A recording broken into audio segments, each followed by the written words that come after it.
Hey, what's going on, sports fans? TJay Jones here, and welcome to another edition of the State of the NFL podcast.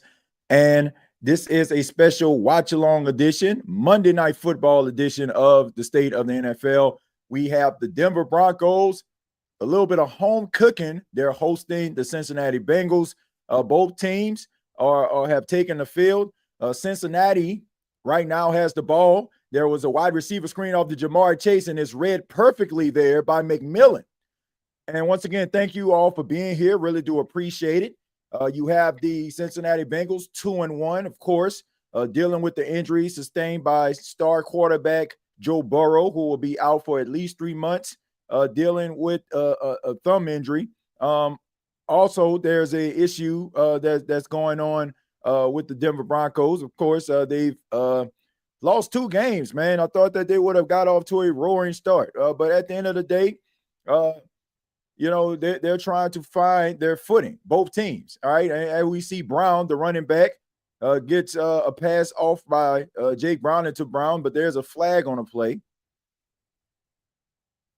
There's a flag on a play. So once again, Joe Burrow out 3 months dealing with an injury.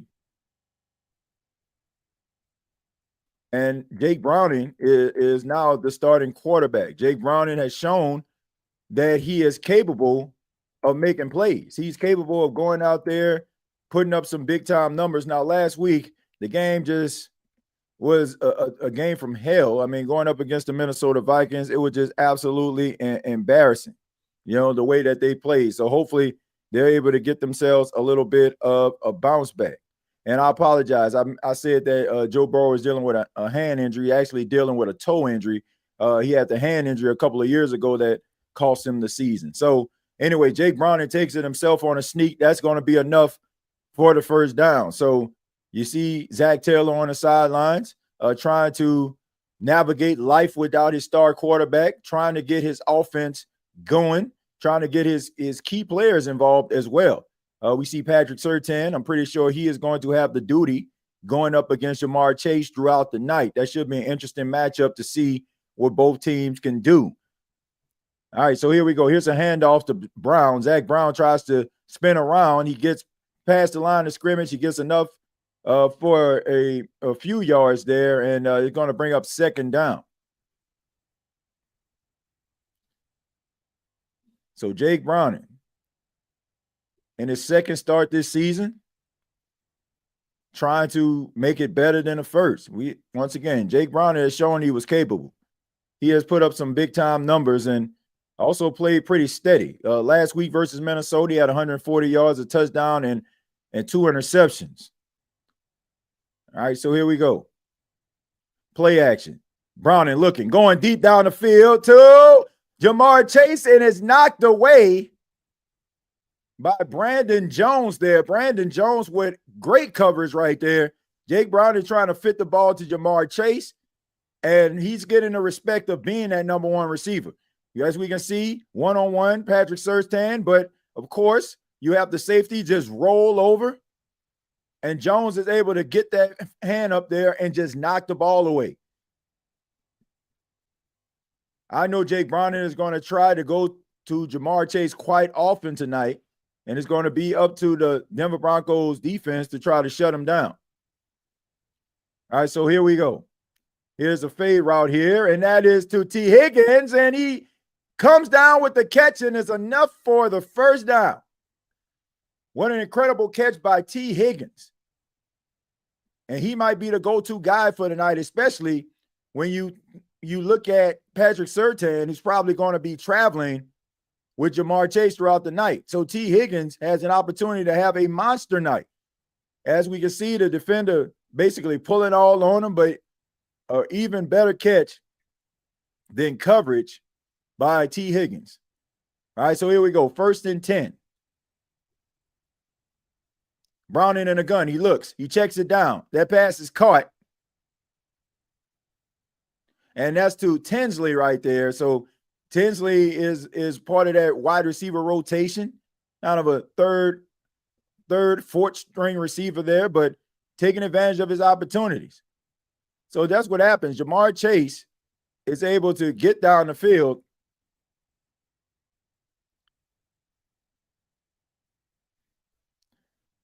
Jake Browning on a 2nd and 1. He's in the gun. Brown in the backfield alongside him. All right, so a delayed handoff here. They hand it off to Brown, and Brown gets up the field. He gets enough for the first down. So we take a look at, Chase Brown. If we take a look at Chase Brown, he has 42 carries for 93 yards and a touchdown for this season so far. So Chase Brown is the guy and has been the guy for the last couple of years.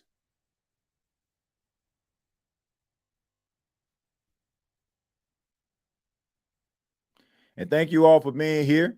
All right, so we got Jake Browning on a 1st and 10. Really good drive so far by the Cincinnati Bengals. They hand it off again to Chase Brown. He stops. He tries to get up the field, gets past the line of scrimmage, and gets about 2 or 3 yards on the play.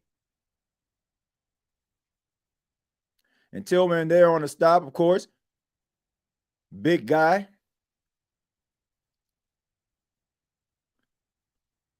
So right now, really good drive so far by the Cincinnati Bengals. Staying ahead of the chains, being aggressive up the field. Jake Browning showing more poise than he has.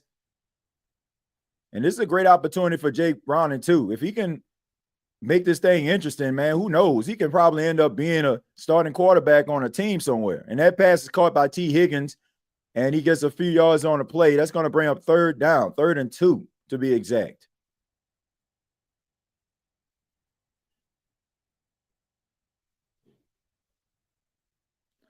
All right, so Jake Browning right now in this drive, 5 of 6, 43 yards.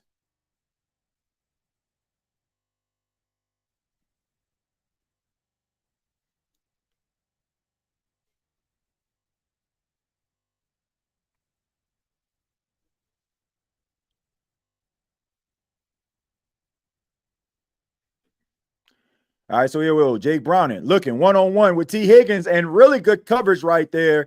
You got Riley Moss on the coverage there, so that's going to bring up 4th down. And are they going to bring out Evan McPherson for the field goal?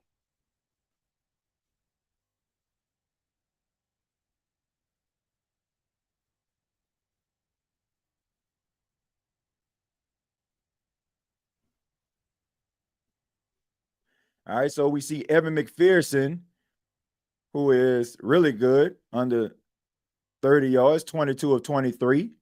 All right, so here we go. 26-yard field goal, pretty much a chip shot here. Snap, placement, kick on the way, and it is good. All right, so really good, solid start there for the Cincinnati Bengals. They were able to drive down the field. They didn't get 6 on the board, but they got the best case scenario in that situation, which is 3 points. And thank you all so much once again. This is the State of the NFL. My name is TJay Jones, and this is the live watch along for Monday Night Football. The Denver Broncos taking on the Cincinnati Bengals in Denver. And, of course, there's another Monday Night Football game on right now as we speak. You got the Jets and the Miami Dolphins that are playing right now, 2 AFC East rivals going at it. It's been a battle, but there's been a lot of miscues by the New York Jets in that game. A lot of fumbles. You had Breland Allen fumbled the ball twice almost. He fumbled at the goal line. You had Justin Fields who fumbled the football. So a lot of miscues by the New York Jets. And as of right now, the Miami Dolphins lead the New York Jets by a score of 10-0. All right. But thank you all for being here. I ask that you subscribe to the channel, The State of the NFL, where we talk about some of the hottest topics in all of football. And we go live during every primetime game, Monday night, Thursday night, and Sunday night football. Thank you to those that tuned in on last night as we saw the Green Bay Packers and the Dallas Cowboys play to a tie, 40-40. Really good, exciting game. Offense personified. Defense, they set back about 10 years. But all in all, it was a good game. And thank you to those that tuned in and made that show exciting and fun. All right, so here we go. It says, Vernell says, TJ, what up, brother? What's going on? Packers disappointed me. I thought Green Bay was going to whoop that ass.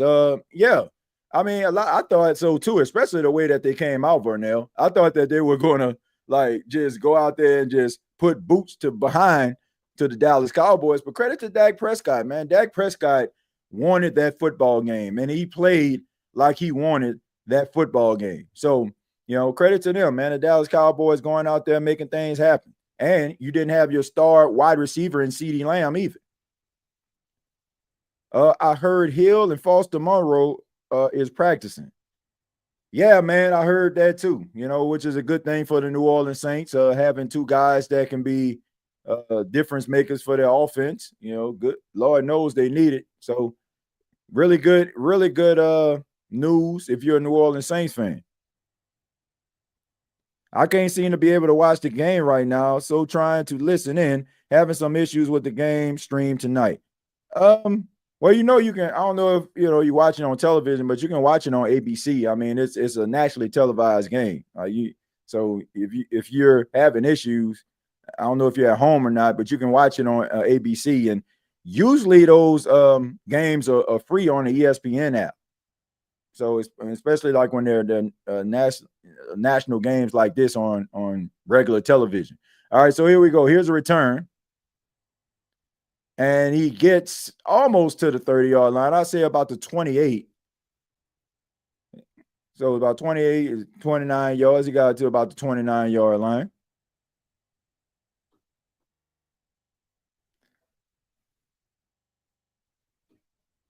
All right, so here we go. Bo Nix, 64% completion percentage, 178 yards, last week. So Bo Nix has had some struggles this season. Like, he had a really good, solid rookie campaign, but of course, teams start to get film on guys, and the next thing you having some issues here. All right, so here we go. All right, here's the handoff to J.K. Dobbins, and he tries to go forward. He gets a few yards on the play, but they're saying that he fumbled the football. But of course, it seems like the referees aren't buying it. So let's see what that's all about. They're saying he fumbled the football, but the referees paid it absolutely no mind.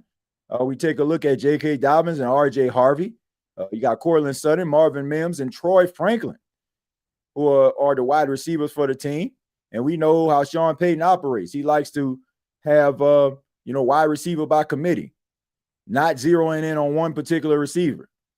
All right, so here we go. Bo Nix in the gun, single by himself, rolling to the right there. He throws the ball down the field, and that is caught, and that's by Mims, and he's able to get about 8 yards on the play.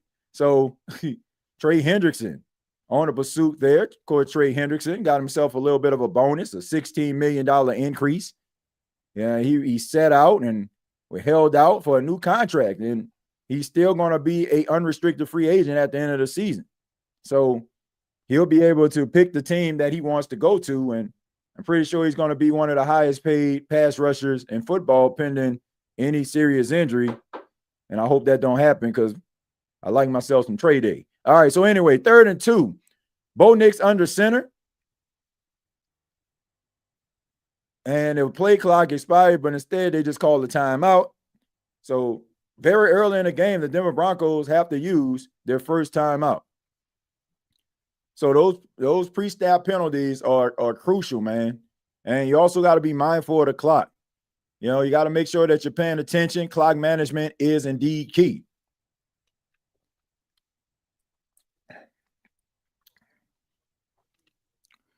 Thanks, TJ, for providing this service. I appreciate it, my brother. No problem, Candy, man. I enjoy doing this, man. I enjoy watching the game and also broadcasting and live streaming it too. So here we go. Here is the 3rd and 2 for the Denver Broncos. All right, so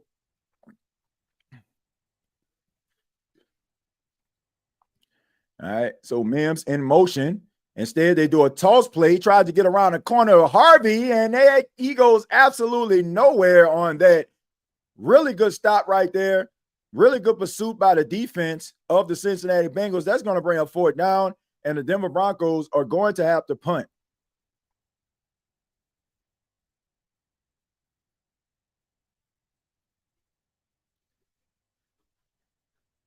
I don't know if I really like that play or not. I mean, you probably had a better chance giving the ball to Mims, tried to give it to R.J. Harvey, and a really good pursuit by the defense of the Cincinnati Bengals. So the Denver Broncos have decided to punt,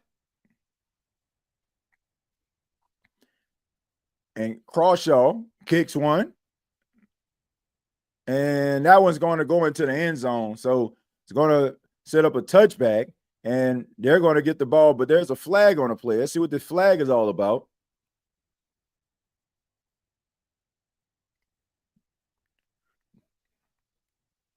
So really good response by the Bengals, especially the way the defense played last week. They couldn't stop a nosebleed.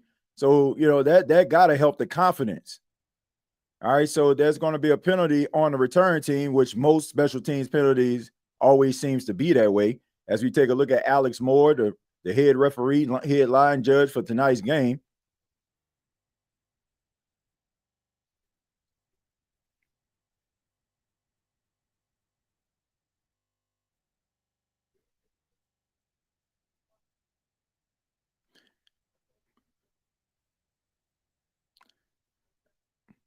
All right, so you got yourself a holding penalty on Taj Brooks on that play. So Taj Brooks has the Bengals going backwards to start this drive. So a booming punt, ending in a touchback, and now you got yourself a holding penalty. So that's going to push you back, and you're going to be almost half the distance to the goal there.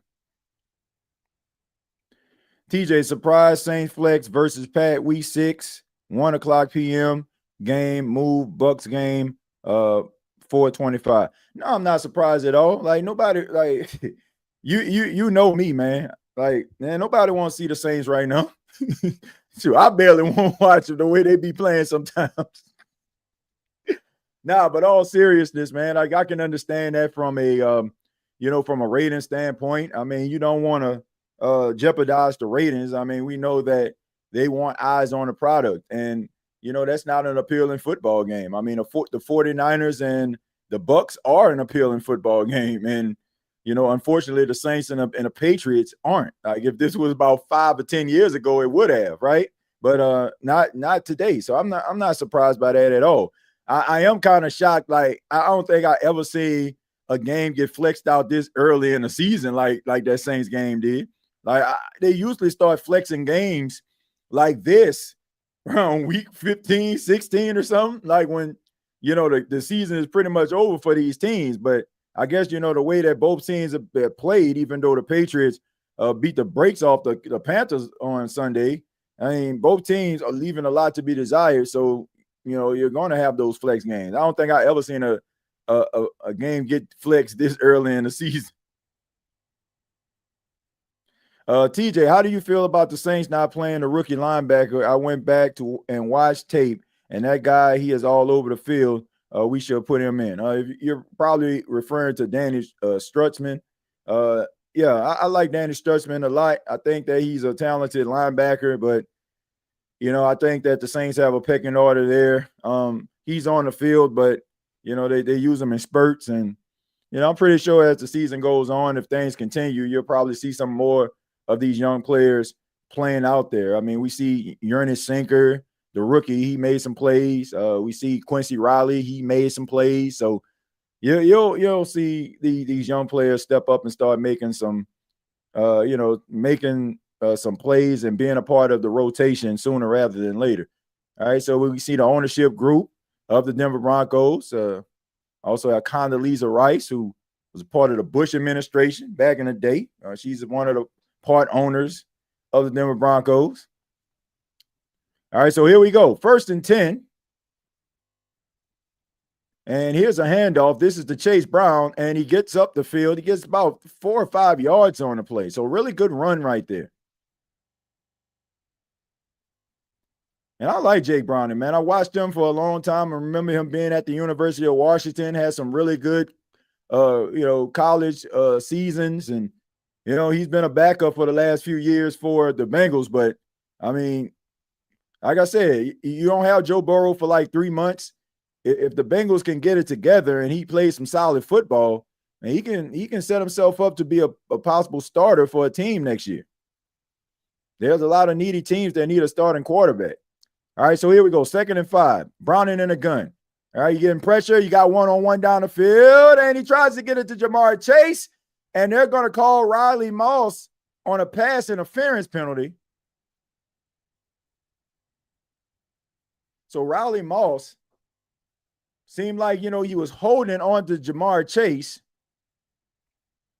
All right, so of course, this is a spot foul, so it's pretty early in the game, and it seems like Jake Browning has his assignment, which is anytime he sees Riley Moss lined up on T. Higgins or Jamar Chase, throw the football. Doesn't matter. If his man coverage and Riley Moss is out there, throw it to one of these stud athletes at the wide receiver position. So he understands the assignment. All right, so here we go. Automatic first down. Riley Moss, he has to make sure that his confidence doesn't waver. They're going to be picking on him throughout the night, especially when you have an all-pro and people consider arguably the best cornerback in football, Patrick Surtain, on the other side. So Chase Brown tries to go forward. His offensive line tries to push him, but he gets about 3 yards on the play. So this is going to bring up 2nd and 7.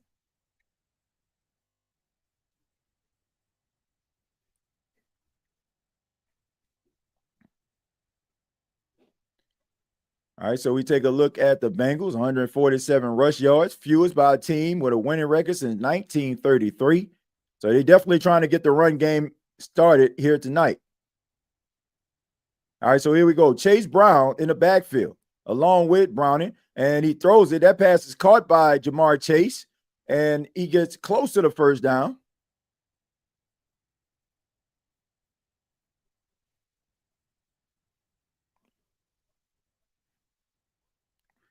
All right, so we take a look at this play. You put Jamar Chase on the inside, and he's going to win that battle against a linebacker every single time. So Alex Singleton, that was a tough matchup for him.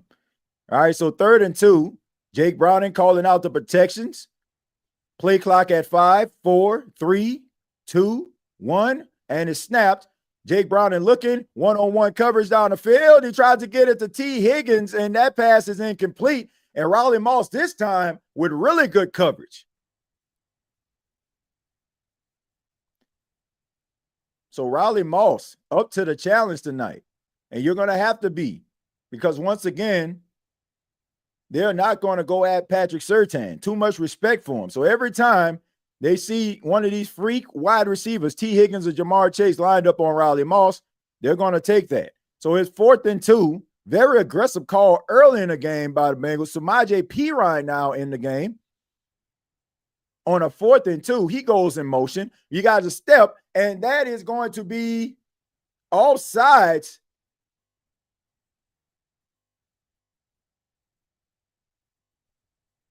So Jonah Ellis,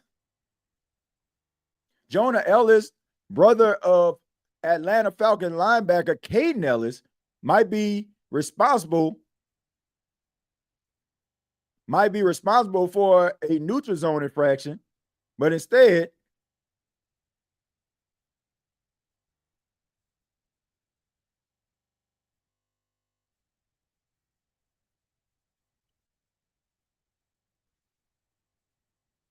yeah, I don't agree with that, man. I don't agree with that at all. They called it on the center, but it was pretty obvious that Jonah Ellis jumped off sides on the play. And I mean, I don't know. Anyway, that was not a good call, ladies and gentlemen. I have to agree with Zach Taylor. I got to echo his sentiments. That was clearly neutral zone infraction. But anyway, here's the punt. And he shanks that shank out of bounds.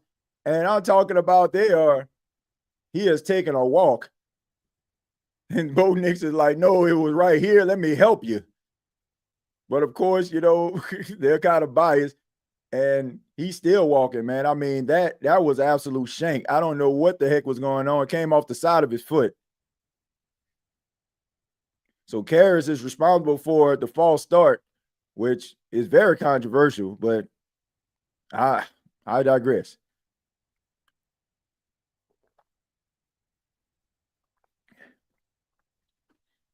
Game 3-0, Denver Broncos. Cincinnati Bengals 3-0 in this game. So the Denver Broncos get an opportunity to get the ball back after a shank punt.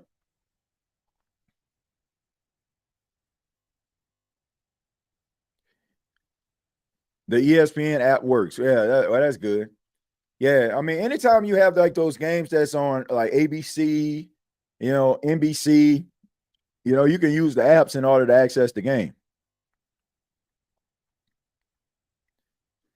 Broncos offense are frustrated on the field, TJ. Next thing you know, our team offensive secondary are completely terrible plays against Buffalo Bills yesterday. I don't know what our team going to do for real.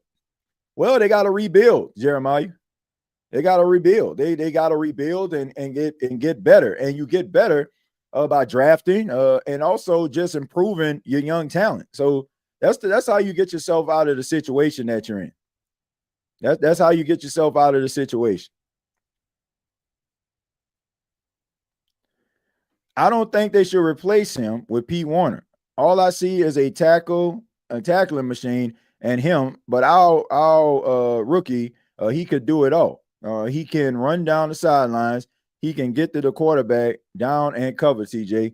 Yeah, but I think what they're trying to do is they trying to like develop these guys, and if you got some starting caliber players on your football team, and that they're making plays and they're being where you need them to be. I mean, there's no need for you to like try to rush the process of the young rookie. And Sturchman is a guy that has a lot of talent, a lot of upside. But like I said, you'll see him eventually. But right now they're happy with Demario Davis and they're happy with Pete Warner. All right, so here we go.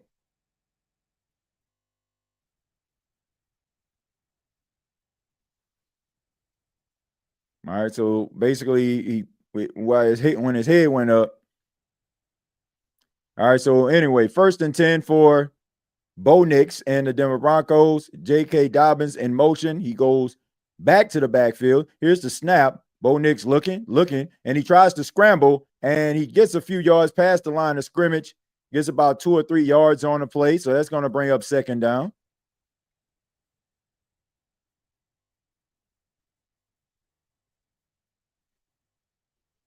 All right, so they're saying that the head snap of Karras is the reason why they decided to call it on him instead of Jonah Ellis. All right, so anyway.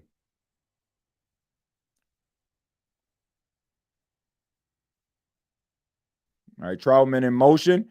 Nix rolls to the right, throws the ball downfield, and that pass is almost caught by Troy Franklin, but the pass is incomplete, goes right through his hands. So Bo Nix rolling to his right, threw a very catchable ball. Troy Franklin just couldn't come down with it. So his former Oregon teammate isn't able to help him out. I mean, drag route, little mesh concept there, dragging across the field. I mean, you got to come down with that football. Now it's 3rd and 7. Bo Nix in the gun. Here's the snap. And shows poise, throws behind Courtland Sutton, but he's still able to catch it. Notice I said he threw it behind the receiver, and he still was able to catch it. And that's enough for the 1st down. So Courtland Sutton is able to get a 1st down. We take a look at Bo Nix. You got Courtland Sutton on a little bit of a crosser there, able to catch the football. All right, so anyway, here we go. 1st and 10. All right, so here we go again. Bo Nix rolling to his right. This pass is caught. This is to Adam Troutman, and Troutman is getting up the field, and that's going to be a flag. How is that not a horse collar, ladies and gentlemen? But anyway, big time game right there about a big fish, Adam Troutman.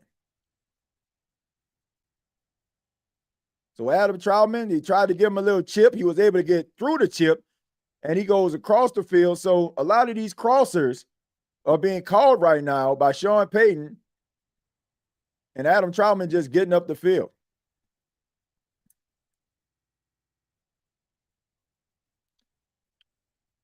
All right, so here we go. Here's the handoff. This is the RJ Harvey. He's patient. He gets around the corner, and he almost breaks free. And he only had one guy to beat, and if that guy didn't tackle him, he probably would have scored a touchdown. So RJ Harvey, very talented guy, 5'8", 208 pounds, out of Central Florida. lot of people compare him to Alvin Kamara with his ability to be able to catch the ball out of the backfield, able to contort his body, really good balance, really good, promising young running back, the rookie out of Central Florida once again. So here we go, 2nd and 2. All right, so here's a handoff to the fullback, I believe, if I'm not mistaken, that's Adam Prentice. So Adam Prentice getting the first down.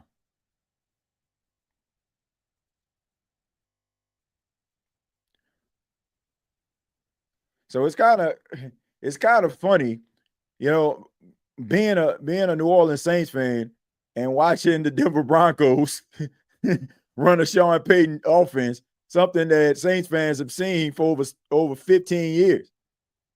And they just running it the same exact way. It's just funny to watch. But anyway, here we go.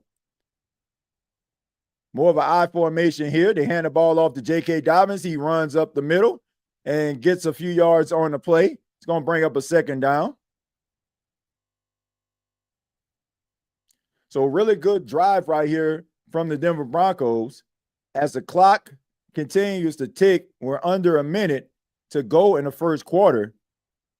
And the Denver Broncos are trying to get 6 points on the board.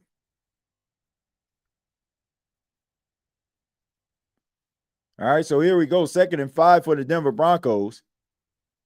Little bit of confusion right here. And Bo Nix trying to throw the ball up in the air. He tries to get it to Bryant, but that pass is incomplete. So, I mean, I don't know what happened right there, but Pat Bryant, that was not a good route. I agree, but he's a big target, man, 6'2", 204 pounds, and they use him in the red zone.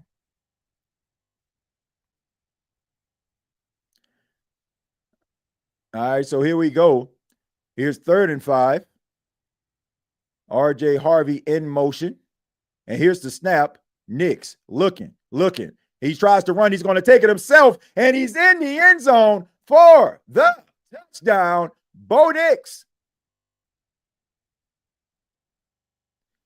Bo Nix on the scramble is able to catch the defense with their back turn, and he's able to get into the end zone untouched for a 6-yard rushing touchdown.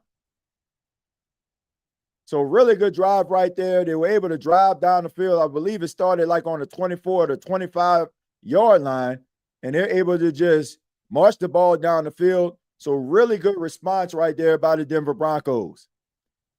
All right, so here we go. Will Lutz kick, and that is good. So the Denver Broncos got 7 on the board as we are in the final seconds of the first quarter. So really good drive right there once again by the Denver Broncos. Hey, TJ, you think Bo Nix is a Drew Brees clone? There are some similarities. I gotta say there are some similarities, but I don't think so. I think he a little bit more mobile than Drew Brees was. But Drew Brees was capable of running, especially early in his career. But Bo Nix a little bit more, of a scrambler than Drew was. But yeah, there are some similarities when it comes to throwing the football. But yeah, I mean, not. It's not like alarmingly like obvious. It is, it's some traits that he possesses. It's like it's not to a point where it's like, man, he's just like Drew Brees. But there's some similarities.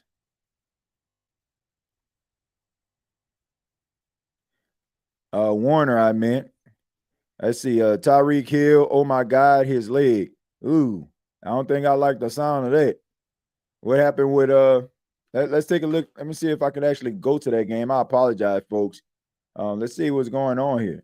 Apparently something happened with Tyreek Hill's leg. Let's see if we can actually see what happened here. All right, so it looked like it's on commercial. So let me see if we can actually pull that up. What happened to Tyreek Hill? Can somebody give me a report. He might give me a report on what's going on with Tyreek Hill. See if I can actually pull that up. See what happened. All right, so he's getting carted off the field. Look like they're bringing out the cart.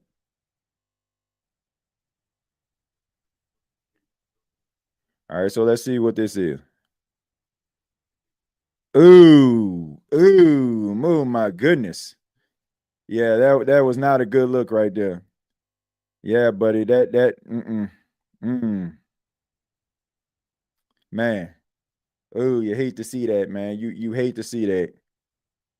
Yeah, you hate to see that. Yeah, man, praying for that brother. Yeah, he definitely broke his leg. I mean, his leg is.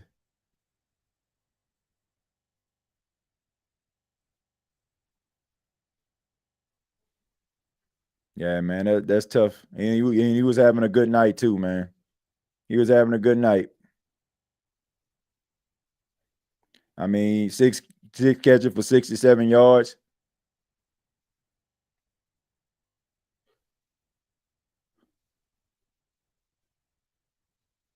All right, so Tyreek Hill, man, getting carted off the field.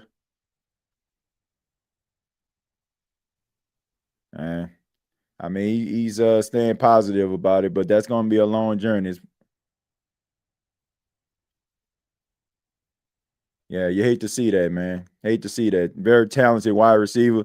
Know he's had some issues, some ups and some downs, man. But you hate to see that. You hate to see that happen to a guy, man. But I'm pretty sure he's a competitor. He's a warrior. He's going to try to fight his way back to the field. So prayers up for Tyreek Hill, man. Hate to see that.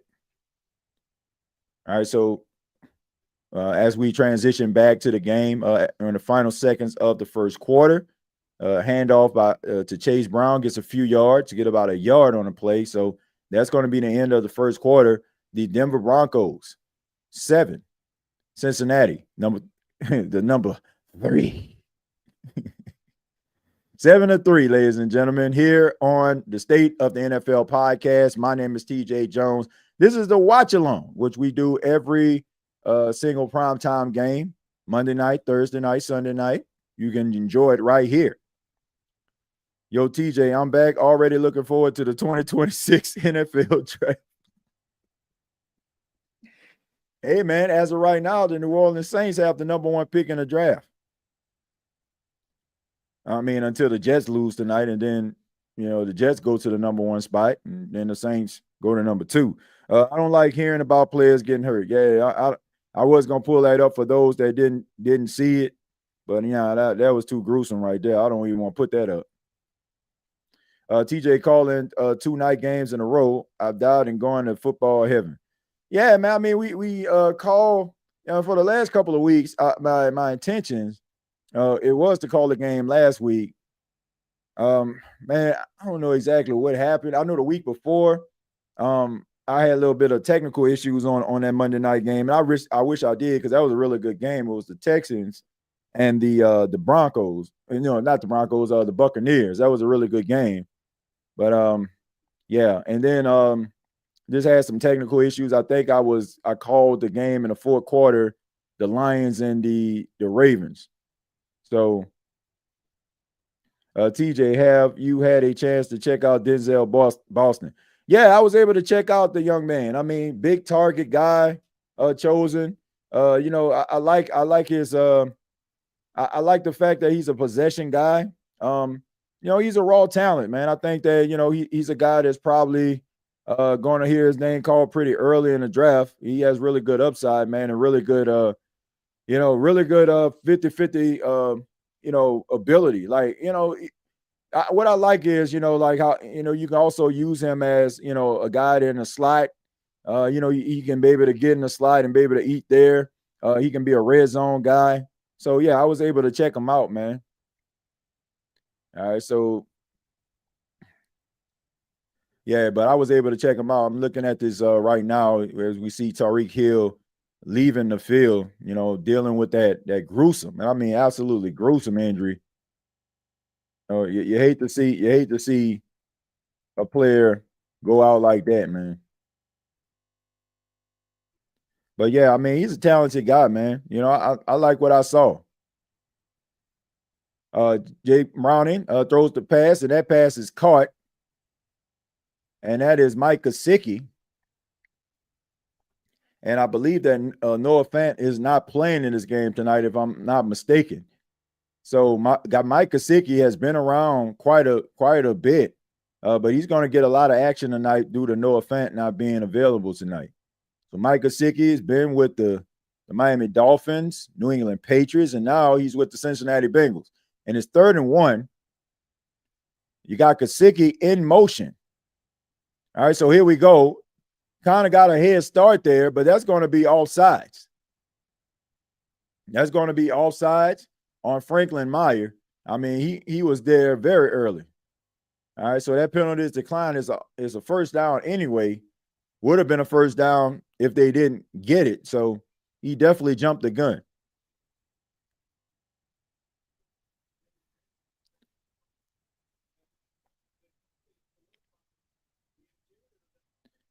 Who he drafting? If the New Orleans Saints get the first pick in the draft, they're going to draft a quarterback. Whoever the best quarterback is, they're going to draft. 1st and 10. Jake Browning in the gun. Here's the snap. Looking, throws the ball deep down the field, and that pass is caught by T. Higgins. He's saying that he pushed him out of bounds, but there is a flag on the play. So an illegal formation penalty. So regardless, he didn't catch the ball, and it's an illegal formation. So doesn't matter anyway. Really good effort right there by T. Higgins. Jake Browning giving him a ball that he can catch, but really good coverage by Riley Moss. So Samaje Perine picking up that blitz right there. And I don't know, man. It looked like that should have been a catch, but hey, it looked like he got 2 feet in bounds. They are picking on Riley Moss tonight. And now another flag, and this is going to be a false start. So the Cincinnati Bengals are moving backwards. So this has been a disastrous drive by the Cincinnati Bengals. So Dylan Fairchild with the false start, offensive lineman there, victim of a false start. Guilty, as I say, guilty, not the victim. He's guilty of a false start. Dylan Fairchild. All right, so here we go. 1st and 20 for the Cincinnati Bengals. Here's the snap. Jake Brown, a delayed handoff to Chase Brown. Chase Brown trying to get up the field. He gets a few yards, does the best he can, but the cavalry is there to bring him down. So this is going to bring up 2nd down for the Cincinnati Bengals. So anyway, see a rollout here. Tua Tagovailoa throws a pass. That pass is caught to Darren Waller, who has his 2nd touchdown of the night. This is his first game back in the National Football League, and he comes back and scores 2 touchdowns in the red zone. So you got to be excited about Darren Waller. Decided to call it quits. I mean, his struggles, was well documented. He was able to get over some of the things that he was dealing with personally, get himself in a really good space, and now he's back in the National Football League again, and he has 2 touchdowns on the night. I mean, amazing things happen when you got yourself a red zone threat that can catch the ball in the red zone, when you got yourself a big target.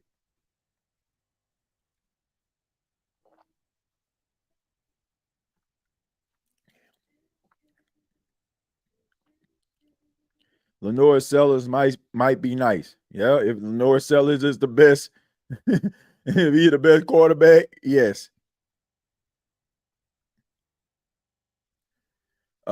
You remember that song, right, TJ? What song? What song do I remember? Let's see. You remember that song by Zayn in the 90s? Hey, TJ, keep playing that song. Oh, yeah, I remember that song.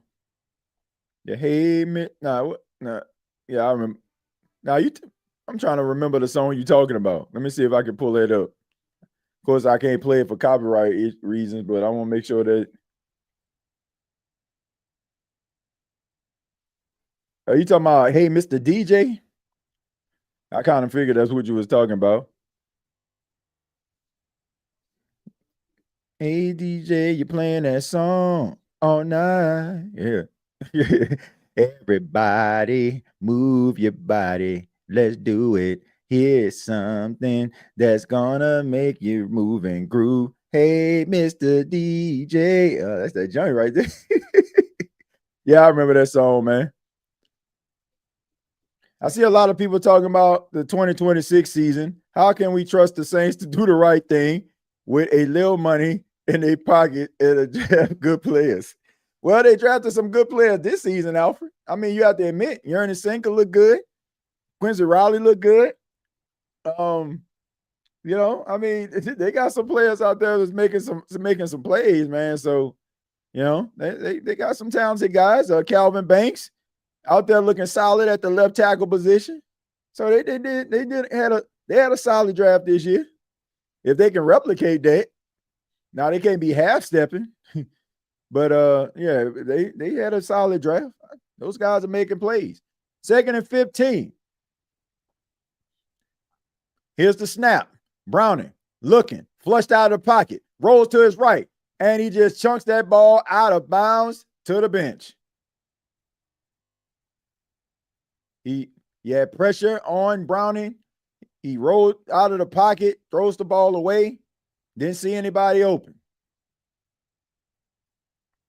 All right, so here we go. This is going to bring up 3rd and 15 as we take a look at Vance Joseph, former head coach.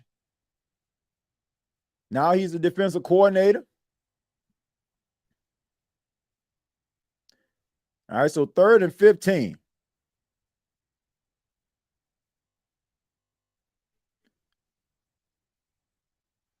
All right, so Jake Browning. And what's going on here? Did they call a timeout? No, they did not. So it's delay a game. So once again, the disastrous drive continues. Penalties have been a name of this drive throughout the entire time. And now you got a lot of momentum shifting away of the Denver Broncos. You're on the road. If you're Cincinnati, you're on the road. You're trying to get the crowd out of it, but you are creating self-inflicted wounds, which just makes the crowd even more excited. So 3rd and 20. Browning. Empty backfield. So here we go. Here's the snap. And they're coming. He checks it down to Jamar Chase. Jamar Chase tries to get around the corner, stiff arms a man, but really good valiant effort right there, but he does not have enough for the first down. And that's going to bring up 4th down, and on comes the punt team.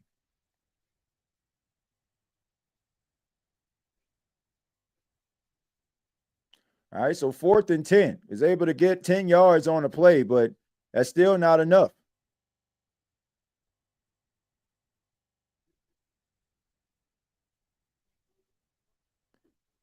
All right, so Ryan Rico has got to have a better showing. I mean, he absolutely shanked the last punt. So let's just hope if you're a Cincinnati Bengals fan that he's able to get that ball down the field. All right, so here we go. And hold on, another whistle here, and there's another flag, and that's going to be a delay of game.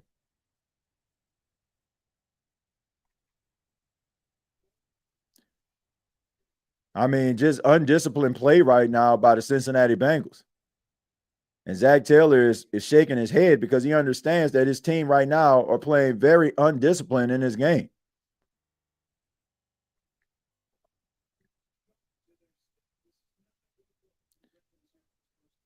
And if you are a fan of a team that has been struggling, when you see these teams, like this that are undisciplined, right? It is no secret why they're finding issues. And that's a better punt there. And that ball is going to bounce into the back of the end zone.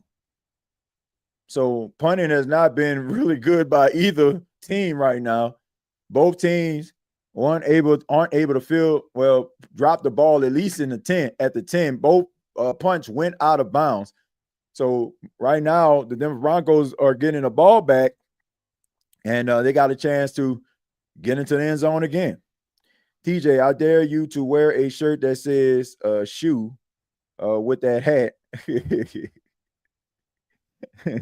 Then I'd be it'd be shoes and socks.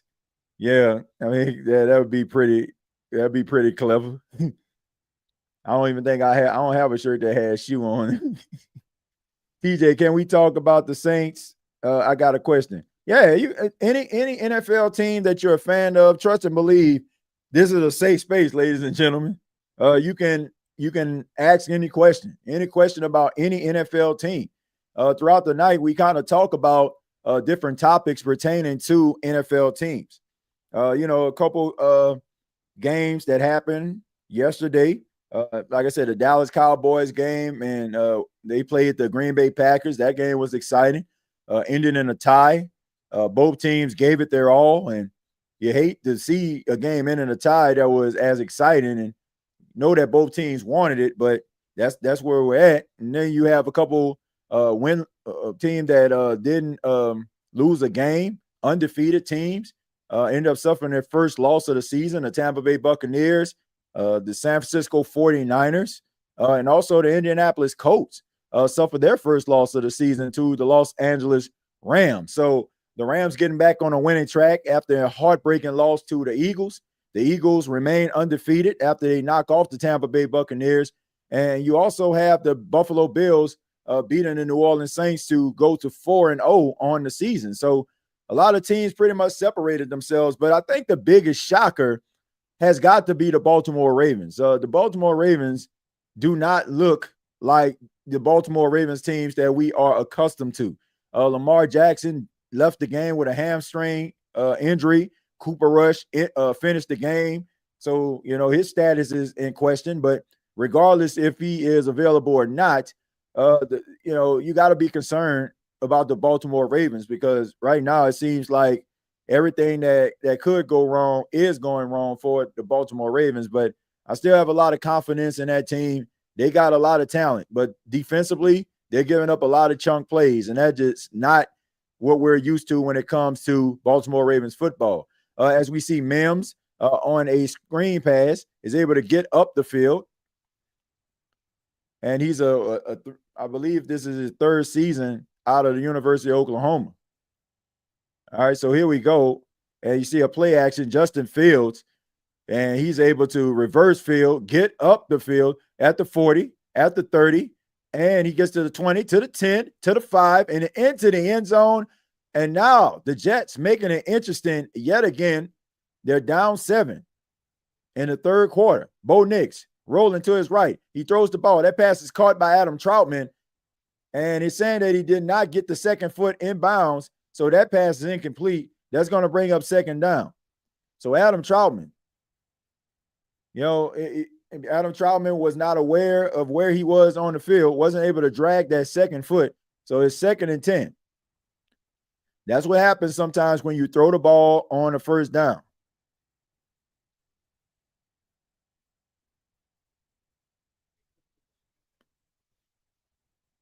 All right, so here we go. 2nd and 10.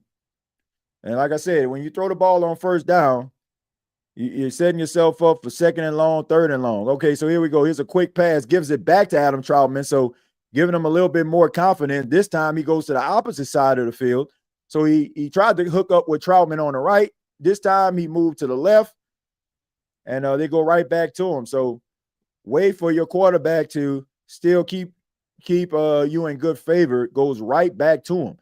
And we also take a look at Evan Ingram, who is in his first season with the Broncos and has traveled, been with the Giants, got drafted by the Giants out of Ole Miss, and also played for the Jacksonville Jaguars, got himself a big contract, and now he's trying to establish his career in Denver. 3rd and 4. Bo Nix in the gun. They're bringing pressure. Quick pass. That pass is caught by Cortland Sutton. He jumps back, gets around the corner, and he gets out of bounds. But there is a flag on the play. Let's see what this flag is all about. All right, so offsides on Cincinnati, so they're going to go ahead and decline that penalty. So a lot of penalties tonight from the Cincinnati Bengals. Self-inflicted wounds continue for the Cincinnati Bengals. And if you're going to play undisciplined like this, then guess what? You're going to lose more football games than you win. All right, so the Denver Broncos on the move, 1st and 10. Ball at the 48-yard line. All right, so here we go. Bo Nix looking, got plenty of time, able to try to get the ball down the field, RJ Harvey, but just sails right over his head. So a little bit too much mustard on that hot dog for Bo Nix. If he would have just brought it down just a tad bit, it would have been a completed pass. So, here we go. A quarterback missing a wide open receiver, letting the ball sail over his head. I mean, who would have thought? But anyway, here's a cat off his fingertips, a little bit behind him. All right, so Bo Nix is like, man, what is going on? So here's the handoff to RJ Harvey. RJ Harvey gets up the field, and that's going to bring up a third down. So another third down for the Denver Broncos. They're trying to convert on a 3rd and 4, and we're seeing a heavy dose of RJ Harvey.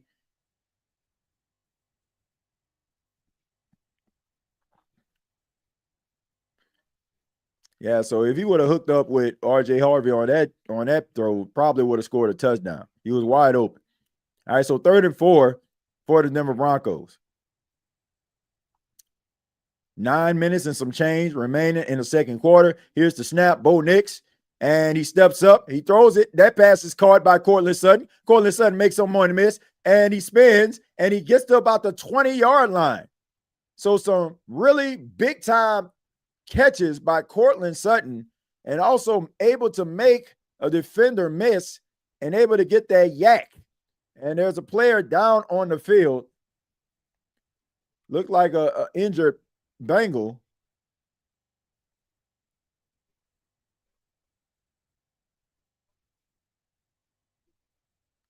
All right, so here we go. Showing boxing out Taylor Britt, a very talented corner in his own right. And Bo Nix just breaks off the sack, able to step up, complete the pass to Courtland Sutton, and able to make Britt miss and able to get up the field. All right, so we see an injury on the field to Demetrius Knight out of South Carolina. Really talented guy, man. Demetrius Knight, really talented player, man. Watched him quite a bit at the University of South Carolina.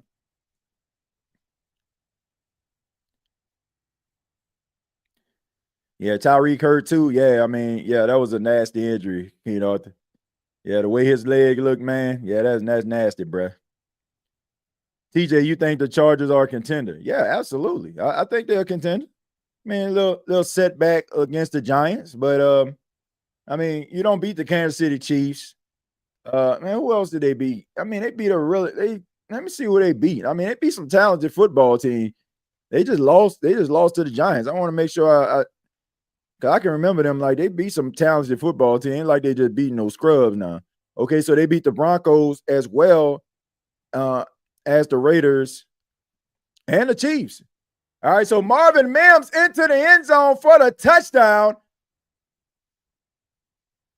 While I'm up here looking at Chargers schedule, Marvin Mims able to get a 16-yard rushing touchdown. And now the Denver Broncos are in their bag, ladies and gentlemen. So Marvin Mims able to get into the end zone. The second round pick, able to go on the end around. You see a really good block right there from Pat Bryant. He's able to spring him loose. And the kick by Will Lutz is good. So the 14-3 lead for the Denver Broncos. So right now, the Cincinnati Bengals are going to have to find a way to respond.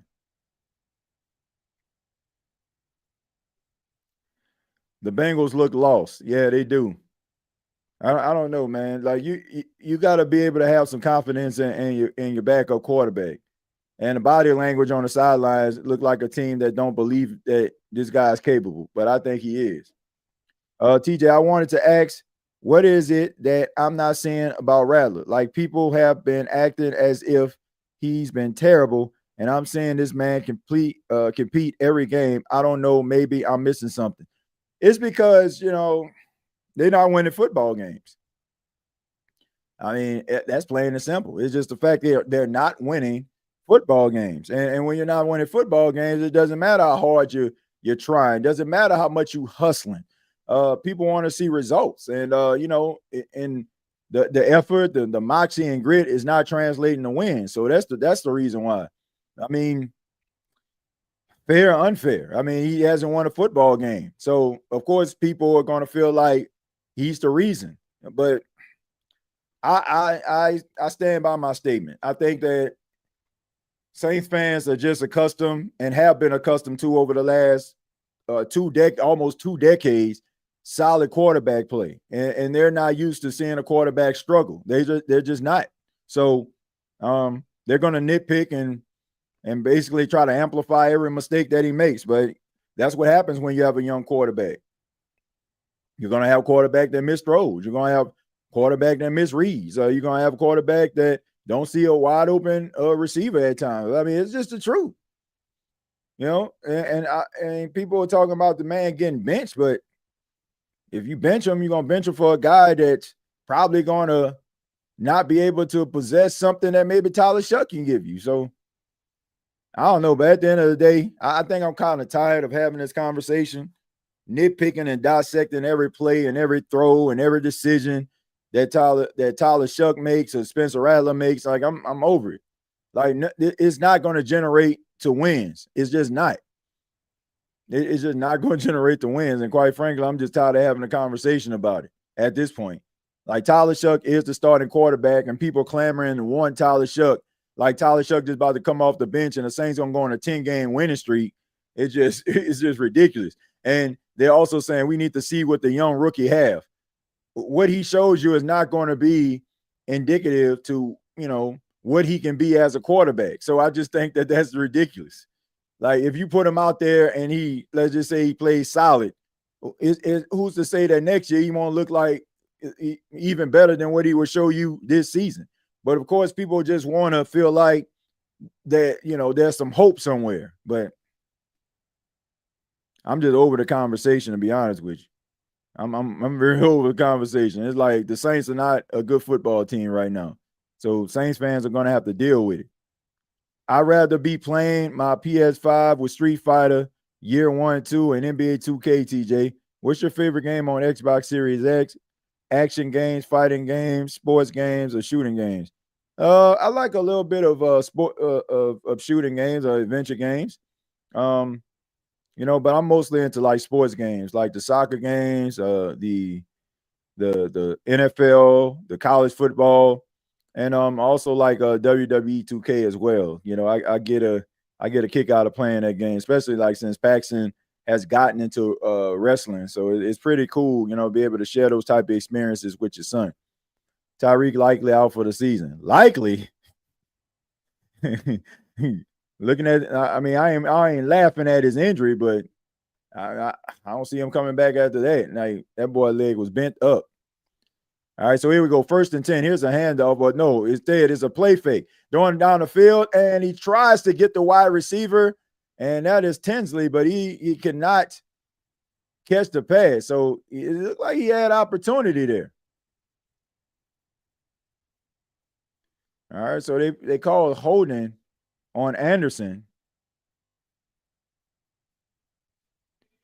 All right, so right now this has been a night from hell so far for the Cincinnati Bengals.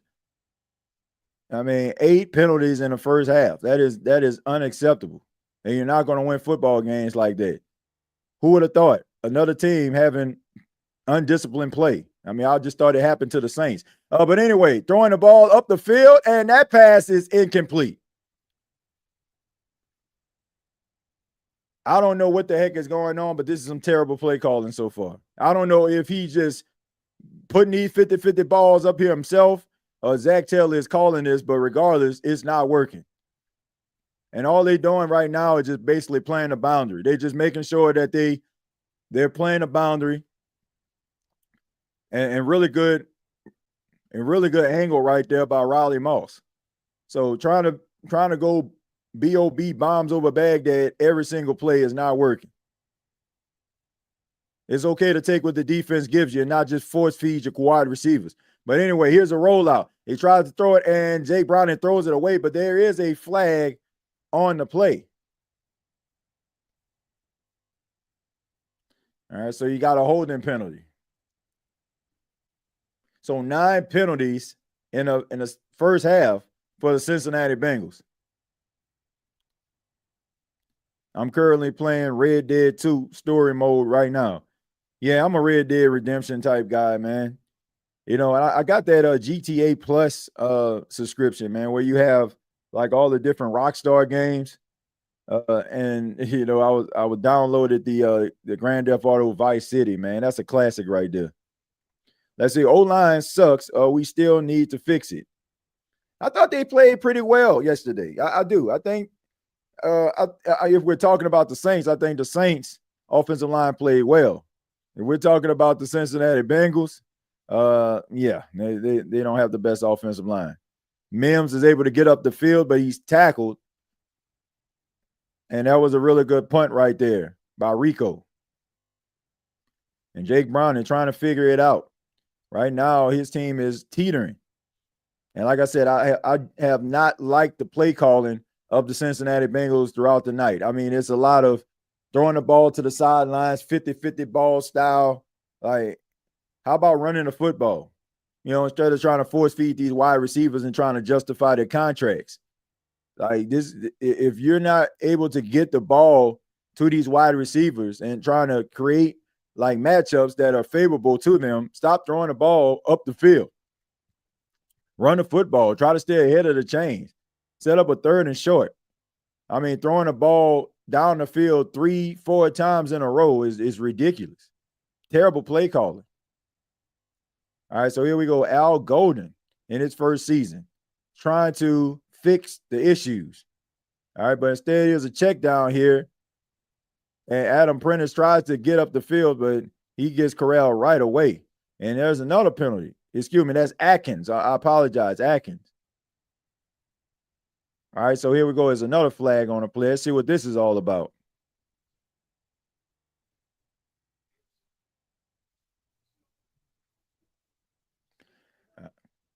All right, so eligible player downfield on the offense, and that's declined. All right, so it's going to bring up 2nd down. Why would you decline a penalty there? I don't know.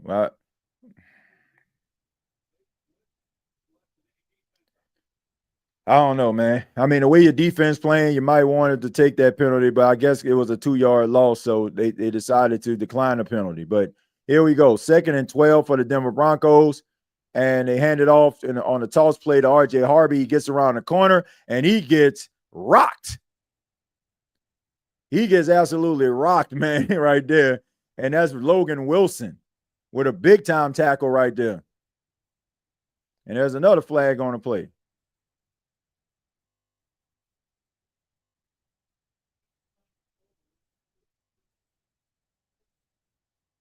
And that penalty is on Trey Hendrickson. So illegal hands to the face from the big-time all-pro Trey Hendrickson.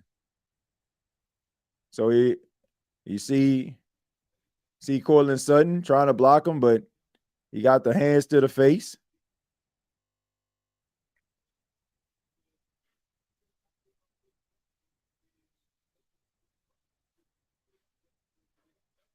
All right, so Trey Hendrickson called for hands to the face. Man, they got former New Orleans Saints players just all over this field right now. But anyway, 1st and 10. All right, so here we go. Here's the handoff. This is the J.K. Dobbins. He finds a hole, makes somebody miss, and gets really close to the 1st down. So Dobbins is absolutely incredible on that run. I mean, it seemed like nothing was there, but he showed patience, Le'Veon Bell type patience here, and he's able to find a little crease, and he just gets right through there.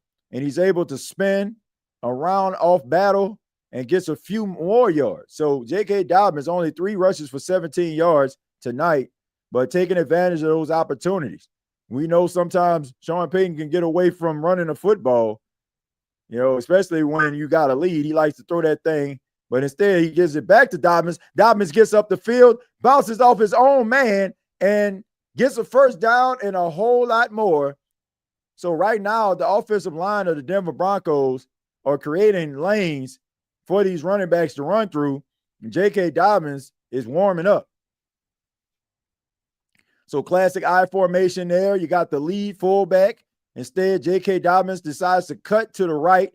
He has an offensive lineman up the field, able to push back the safety there, and you have J.K. Dobbins just be able to get up the field. I mean, he's able to get about 7-8 yards before he's even touched. All right, so here we go. In motion. They hand it off again to Dobbins. Open crease to the 30. And he gets up the field, still running, still fighting. And hold the phone. There's a flag on the play. And it's coming back. It's coming back, ladies and gentlemen. Hope you got the receipt. Really good run right there. Seemed like Sean Payton was starting to feel himself calling these run plays. And just like that, Wittenberg is guilty of a holding penalty. Let's see what's going on here. All right, so we see him. All right, so he's holding them up. All right, so anyway.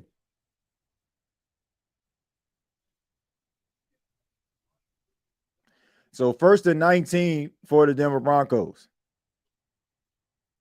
In motion. Pass off to R.J. Harvey. He tries to get around the corner, and he gets smacked by Hill.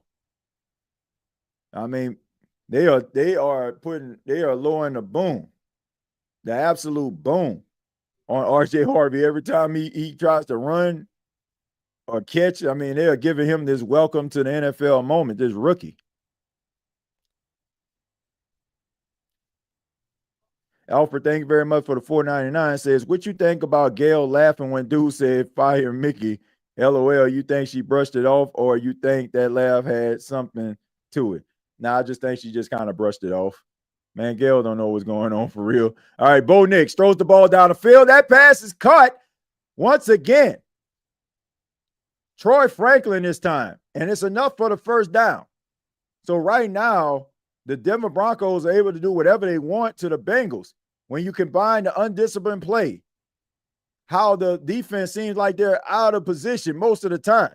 So we see him able to just make a little bit of a drag route across the field. And this is a handoff to R.J. Harvey. He makes somebody miss. He's still fighting, and he gets close to the first down. He got about 4 or 5 yards on the play. All right, so he actually got 7 yards on the play. So even more than I thought. He was moving so fast.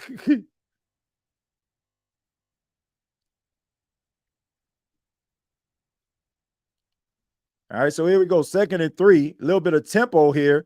And that pass, a quick pass to Troy Franklin, and he's able to fight for the first down. And the defense of the Bengals trying to get him down and had about 3 defenders just bring him down. So Troy Franklin, 2 really good catches on this drive. So Bo Nix warming up, getting hot. Sean Payton in his bag right now.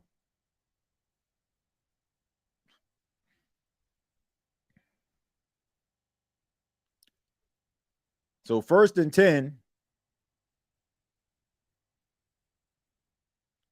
All right, so here we go. Play action. Looking some more. This pass is caught, and that's to Evan Ingram. Gets a few yards on the play. So not a first down, but okay, so yet again, tight ends out of position again. You got to throw the football. I mean, I think maybe Bo Nix took a little bit too long to throw that football to Evan Ingram. But, I mean, you got to understand where you are on the field. I mean, this is a veteran. This is not a rookie here. He's been in the league for a long time, Evan Ingram. All right, so 2nd and 10, and here's a play fake. He throws it again at Ingram. This time he throws it to the right-hand side, and he doesn't get the first down. It's going to be 3rd down, but he goes right back to him. So we see twice where we see Bo Nix tries to connect with a tight end. They don't stay in bounds, and he goes right back to him on the opposite side for a reception. So he did it with Adam Troutman early in the game, and now he did it again with Evan Ingram. So 3rd and 1 for the Denver Broncos if you're the Bengals, you're trying to get a stop. If you're the Broncos, you want to at least get a first down here. All right, so here we go. We got R.J. Harvey. A little bit of trickeration here. Wildcat. And he tries to run, tries to get the sidelines, and he tripped. Really good tackle right there by Hill.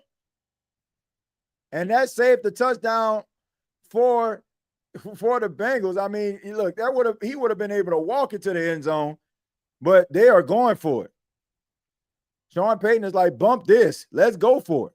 And let's see if he actually is going to go for it. They're going to try to maybe do a hard count here. Or are they really going to go for it? Or are they just going to try to hard count it going into the 2-minute warning? But there's a timeout call. R.J. Harvey looked like he was going to be able to get around that corner, but really good tackle right there by Hill. Cincinnati Bengals call a timeout. They understand how important this is for them to be able to get this stop. I mean,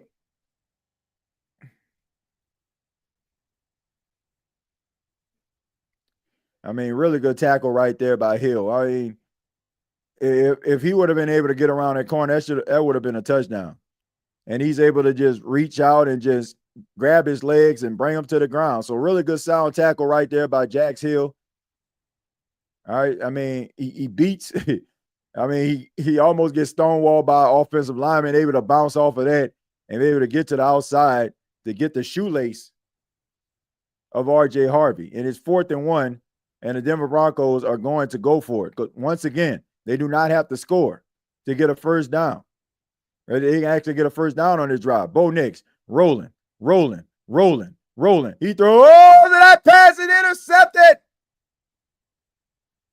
And Demetrius Knight, who was just on the ground shaking up, able to come away with an interception. And Bo Nix turning the ball over in the red zone, which is a cardinal sin. You have to wonder, maybe if Bo Nix could have ran for that. But that was a very athletic play. Very athletic play, but the phone. I don't know if that's a catch. But regardless, it is turnover on downs. It is a turnover on down. So they still were able to get the ball back. Instead of getting it at maybe the 20-yard line, they're going to be getting it at about the 3. But really good effort right there by Demetrius Knight. I kind of feel like I'm watching the Sean Payton Saints. Yeah, because you are. It's pretty much the same offense. No motion, right? Classic I formation. Nix could have just ran. I didn't understand why he didn't run it. He definitely could have ran it. A number one receiver is someone who you throw it to provide a spark for the offense, or someone who is reliable, late game, motivated, was arguing about 1,000 yards a season like that helped us. Yeah, man, look, I respect people's opinion to say things, but, I also feel like just because you had 1,000 yards as a receiver don't mean you're a number one. I know that may sound crazy, but Brandon Cooks had multiple 1,000-yard seasons with the Saints. You weren't the number one.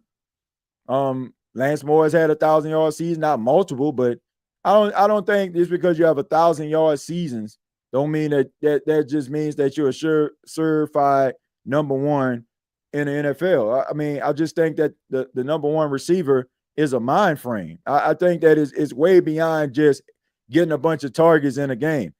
I think it's about being reliable. I think it's about having a dog mentality. I think it's having a level of selfishness when it comes to the receptions. Like, you need all that. I always say, like, I think that Chris Olave is a very talented receiver, but I just think that he's number one when it comes to the depth chart. Like, I think if anybody comes in that can catch a pass, that has like a alpha male type mentality, they're going to jump him.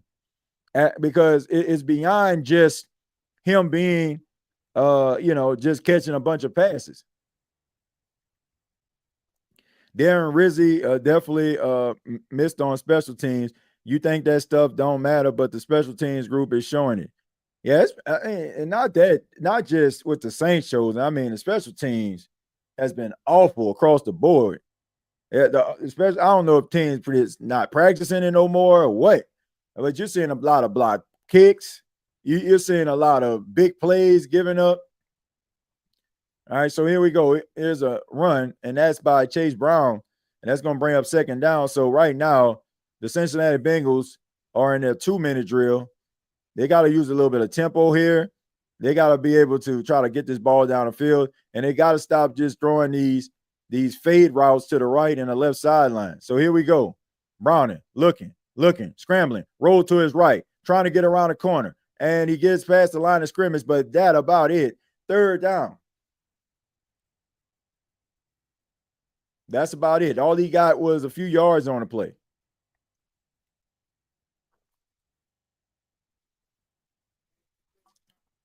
Taking a look at the top of the screen, fourth quarter, Miami Dolphins are holding on to a 24-13 lead in AFC East action.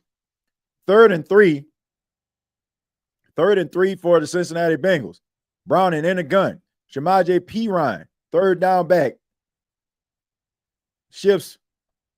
Clock at 3. They snap it. Gets around the corner. Able to step up. And a really good jump right there and a sack. So you got Cooper on the sack. And you got Benito, who got himself a big-time contract this offseason.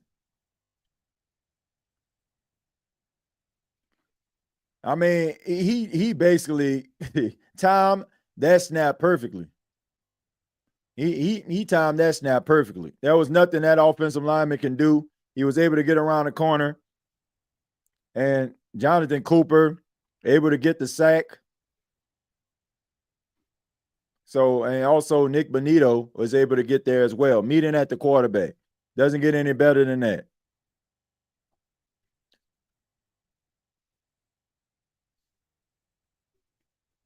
All right, so here we go. Rico with the punt. Big punt, and this should be returnable here. All right, he feels it, and here we go. He gets around the corner, and he gets to about the 20-yard line. So really good special teams coverage right there. Bo Nix is trying to facilitate his version of a 2-minute drill.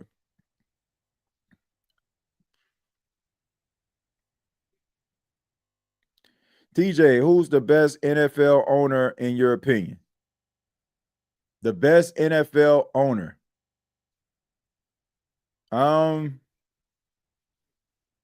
Best NFL owner. I would say probably the Kansas City Chiefs. Ownership is really good. I would say, even though the Green Bay Packers don't have a owner, I think the group, the committee, is really good. I think that the Rooney family with the Pittsburgh Steelers are really good owners. I feel like the owners of the Baltimore Ravens are really good owners. Like there's a lot of really I can't like just pick just one. You know, there are ownerships that have really been synonymous with winning, demanding excellence, and putting together some really good football teams and leaders of men. And those are a couple of teams that I can just think right off hand. All right, so 2nd and 8, Bo Nix throws the ball. That pass is caught by Troy Franklin, and there are 2 flags on the play. Both referees threw it at the same time. So let's see what's going on here. Are we going to get a holding in the secondary?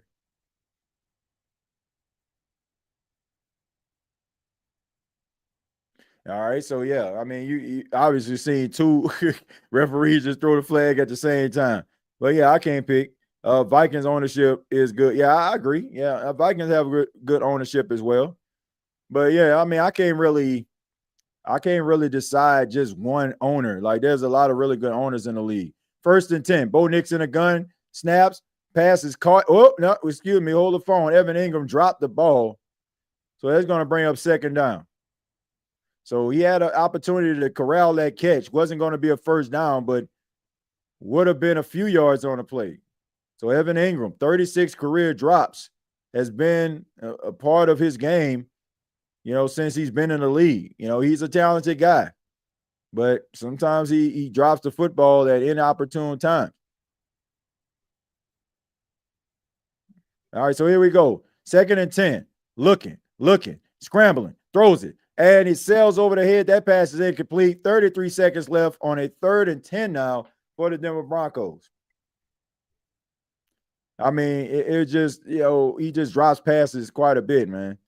Taking a look at another former Saint, Will Lutz. You like to call him Will Clutch. Kicked a lot of field goals in his day. All right, so 3rd and 10 for the Denver Broncos. Bo Nix in the gun, empty backfield. Calls the running back to the backfield. Sees something. Maybe you need him for protection. Snap. Looking. Plenty of time. Throws the ball down the field, and that pass is caught by Marvin Mims. Bo Nix able to fit it through a very tight window, through 2 defenders, and Marvin Mims with a man catch.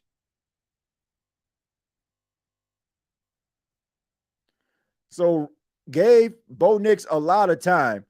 He able to call the running back to the backfield. He's able to help out, provide a chip, and gives Bo Nix an opportunity. And Marvin Mims, one-on-one man coverage, able to get around the side, and Nix just throws the ball right there. So really good throw right there. Very catchable ball, and Marvin Mims makes a spectacular catch. All right, so 26 seconds left.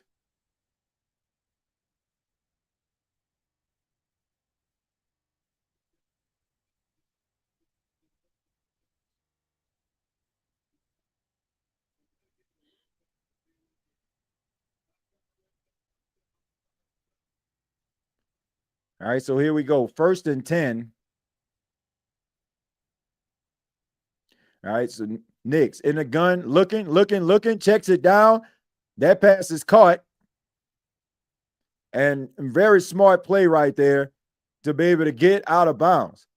Able to get what you want, able to get in as much as you possibly can, and he just basically runs out of bounds. So he understands his team doesn't have a timeout. But that is what situational football is all about. That is the type of stuff that good coaches coach. Situational football. Being able to understand where you are. And you have Trey Hendrickson. Look like he's shaking up. You do not want to see that if you're the Cincinnati Bengals. All right, so 21 seconds remaining in the first half. Snap. Nix. Looking. Throws. That pass is incomplete. Probably a blessing in disguise. And Demetrius Knight has been all over the field, man. This rookie has been sensational tonight. Almost had an interception, but, he is making it like a business decision to go across the middle. And Trey Hendrickson runs into a pile and look like, he probably got a little shaken up a little bit.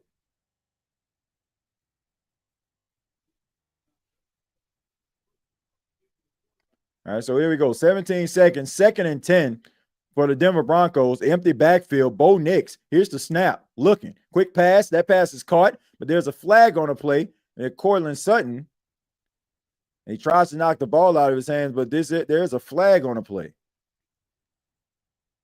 And Geo Stone trying to be a little bit aggressive, but this might be on the Cincinnati Bengals.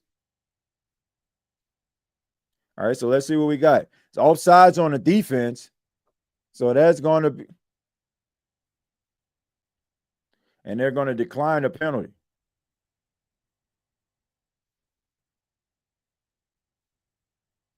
All right, so that's going to bring up 2nd and 2. But I got a question. If they could decline the penalty, that means that they didn't accept it. Why does it stop the clock? I don't know. That doesn't make sense to me. If you decline the penalty because Cortland Sutton catch the ball, that means that the clock is supposed to still be running. But anyway, 3rd and 2. Here's the snap. Bo Nix looking, throws the ball downfield, and that pass is caught by Cortland Sutton for the touchdown. Tough catch, but when you have yourself a big body, 6'4", 215-pound wide receiver, just throw it up there and watch what he can do with it. Cortland Sutton has been doing this for quite some time, and it always seems like the Denver Broncos have a big body receiver on their team. We remember the late, great Demaryius Thomas all those years, and now Cortland Sutton is picking up where the legendary Thomas left off. Really good pass right there. Bo Nix sees it, throws it. Cortland Sutton goes up there, jumps up for the ball, boxes out the defender, and the rest is history. Will Lutz extra point is good, and now the Denver Broncos are rolling into the half with a 21-3 lead.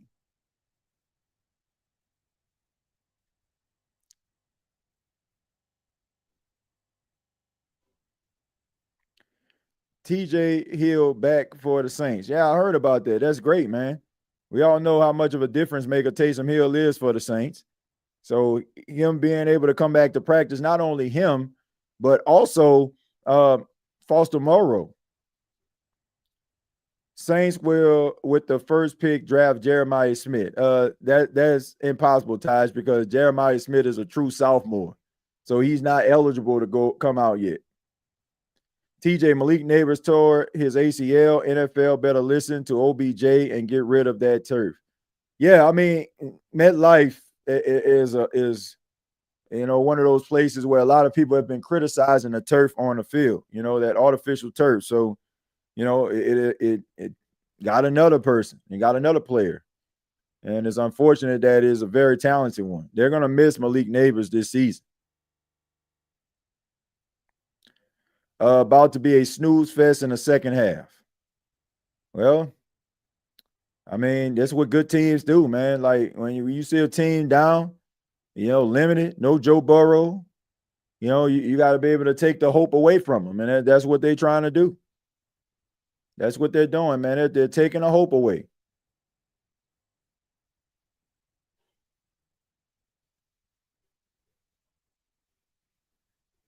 And Jamar Chase knew he was open on that play. And then they tried to give him a little 50-50 ball action right there as a pass interference call. They're just going to go ahead and take a knee and go into the half. So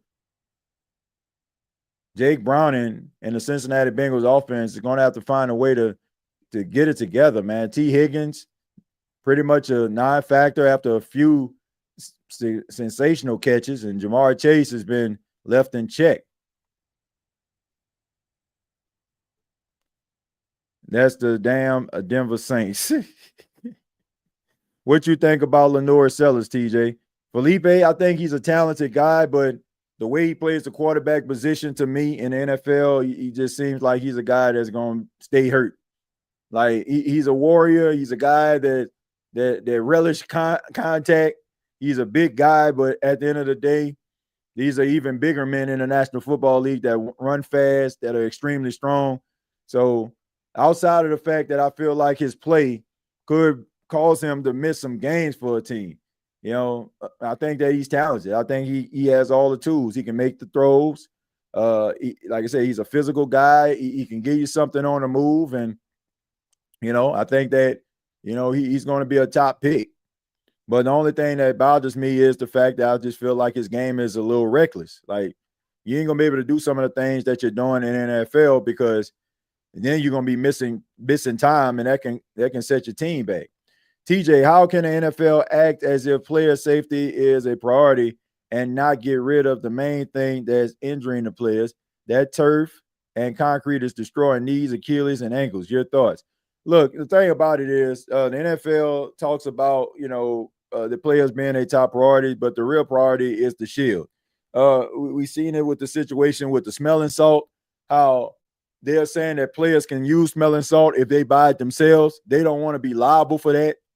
So it's basically just about protecting themselves in some cases, not so much about the players, because the NFL is a multi-billion-dollar conglomerate. And, these players are just there for, a blip on the radar. So at the end of the day, that's probably what they're looking at. But I think that they need, in my opinion, I think that all NFL stadiums and domes need real grass. I don't understand why they don't have it.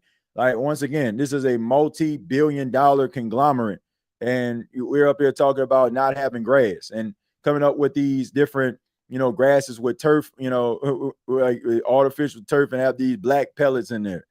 And I mean, to be honest with you, ain't nothing wrong with the pellets. I mean, it's fun. It gives you a little spring and a little bounce.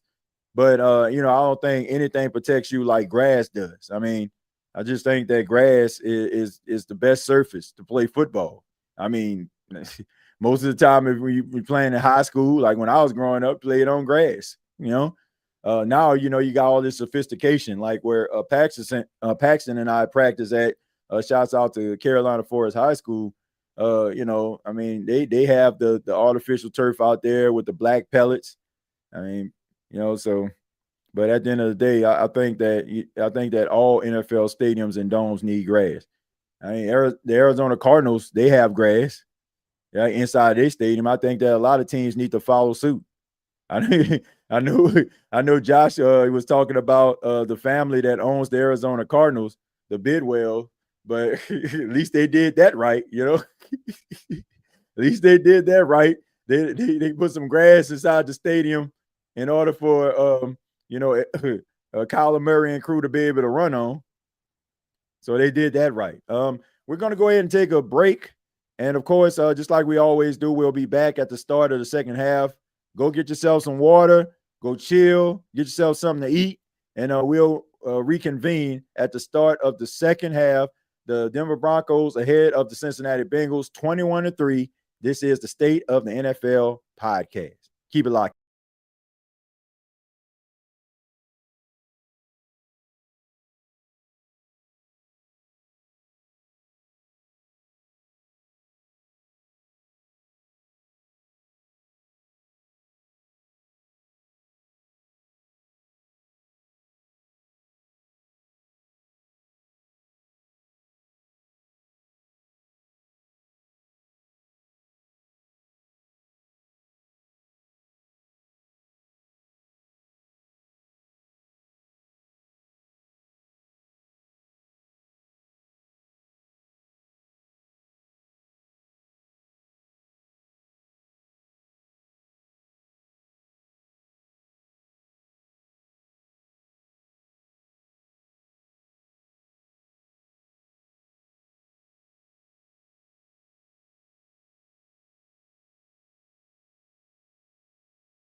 Welcome back here to the State of the NFL podcast, the start of the second half.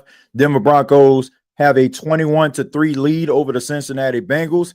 TJay Jones here with you all. Thank you for tuning in. I ask that you hit the subscribe button and also make sure that you hit that like button as well if you enjoyed the content of the State of the NFL. Going to go ahead and put the link for the State of the NFL inside of the comments. All right, so as we see Marvin Mims get around the corner there, gets about 7 or 8 yards on the play. So really good night so far by Marvin Mims. We'll take a look at the box score in just a second. I want to go ahead and put that link inside the comments. If you want to subscribe to the State of the NFL, and if you have not already, please do so. Help that channel to grow.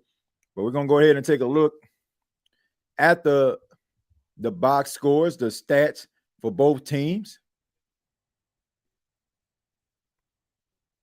All right, so 2nd and 2 for the Denver Broncos. Bo Nix under center, hands the ball off to J.K. Dobbins, and he goes forward for a first down. So as of right now, Bo Nix is 18 of 28, 225 yards, 1 touchdown, 1 interception. J.K. Dobbins, 6 carries for 35 yards. R.J. Harvey, 7 carries for 29 yards. All right, Jake Browning, 8 of 15, 66 yards. Chase Brown, 8 carries for 30 yards for the Cincinnati Bengals. T. Higgins, 2 catches for 25. Jamar Chase, 3 catches for 15. 1st and 10. 1st and 10 for the Denver Broncos. Play action, throws the ball. You had 2 defenders, and they were able to bat it down. So they could have probably got a few yards on the play. I don't know if he would have got the first down, but really good play right there by those defenders rushing towards Bo Nix. Through 20 starts, 66% completion percentage, 34 touchdowns, pass rating of 91. Very impressive numbers by Bo Nix.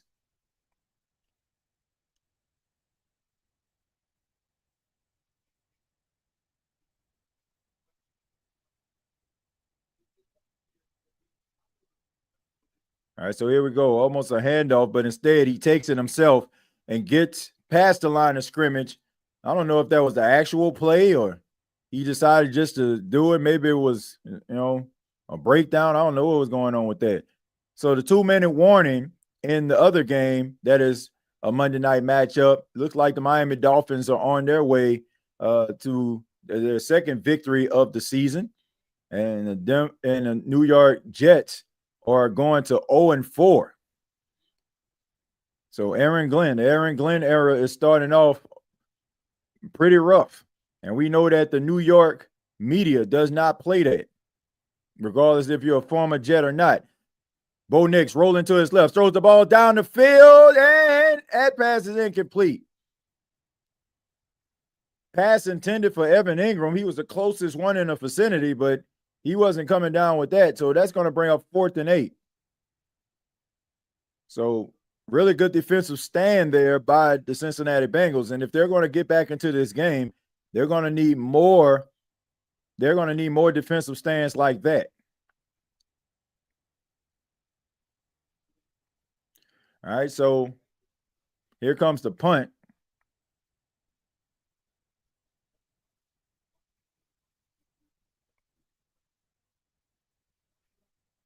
All right, so it's going to be returned. And that's always a dangerous punt right there because you're out kicking your coverage. But Jones is able to get down the field, but not too much damage on special teams.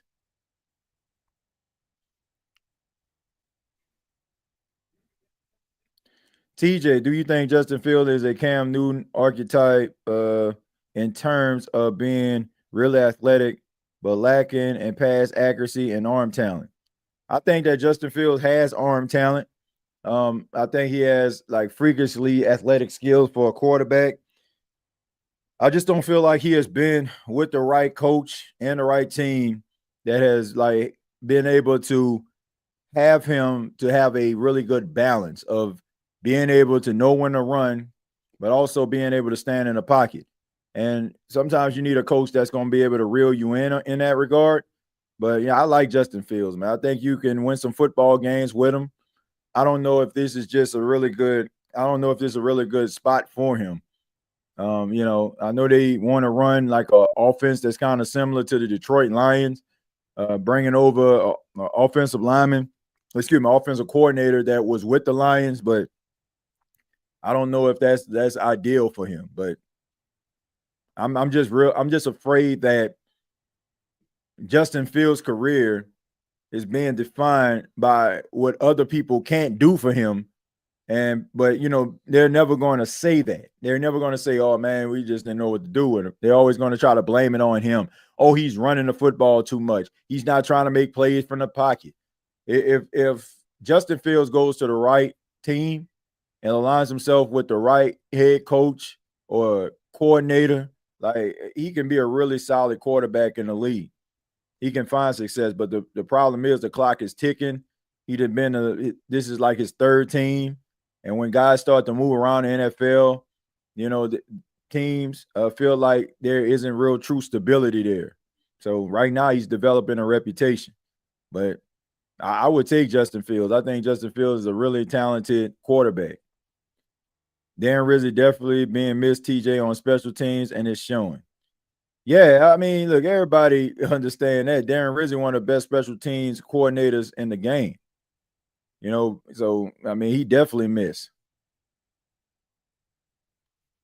What's happening, TJ? You heard about Taysom Hill coming back this week? Yes, I did, and excited to see Taysom Hill come back for the Saints. Him being able to practice is very positive.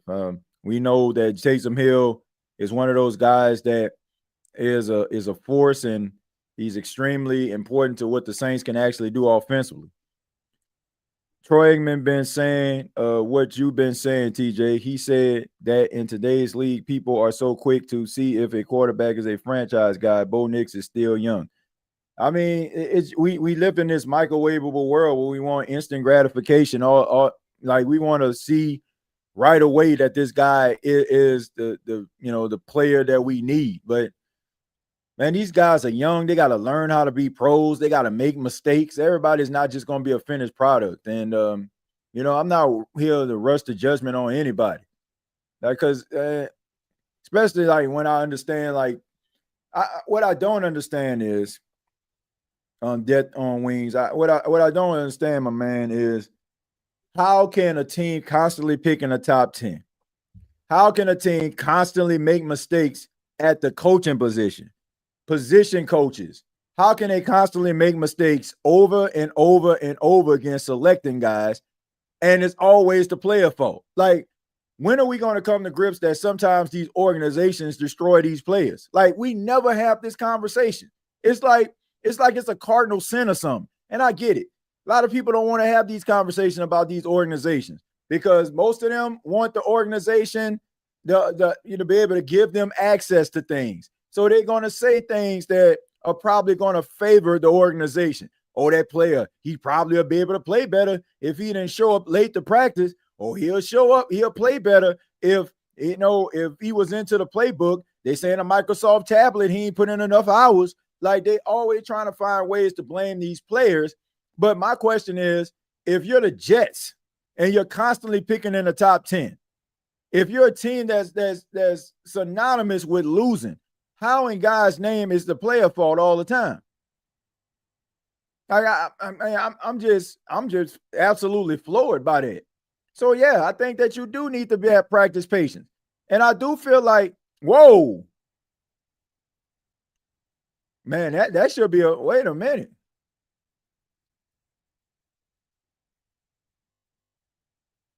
He bobbled that ball.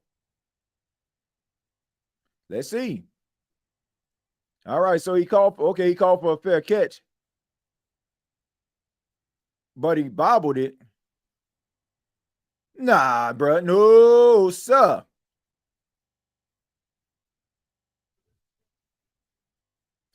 Okay. He bobbled the football.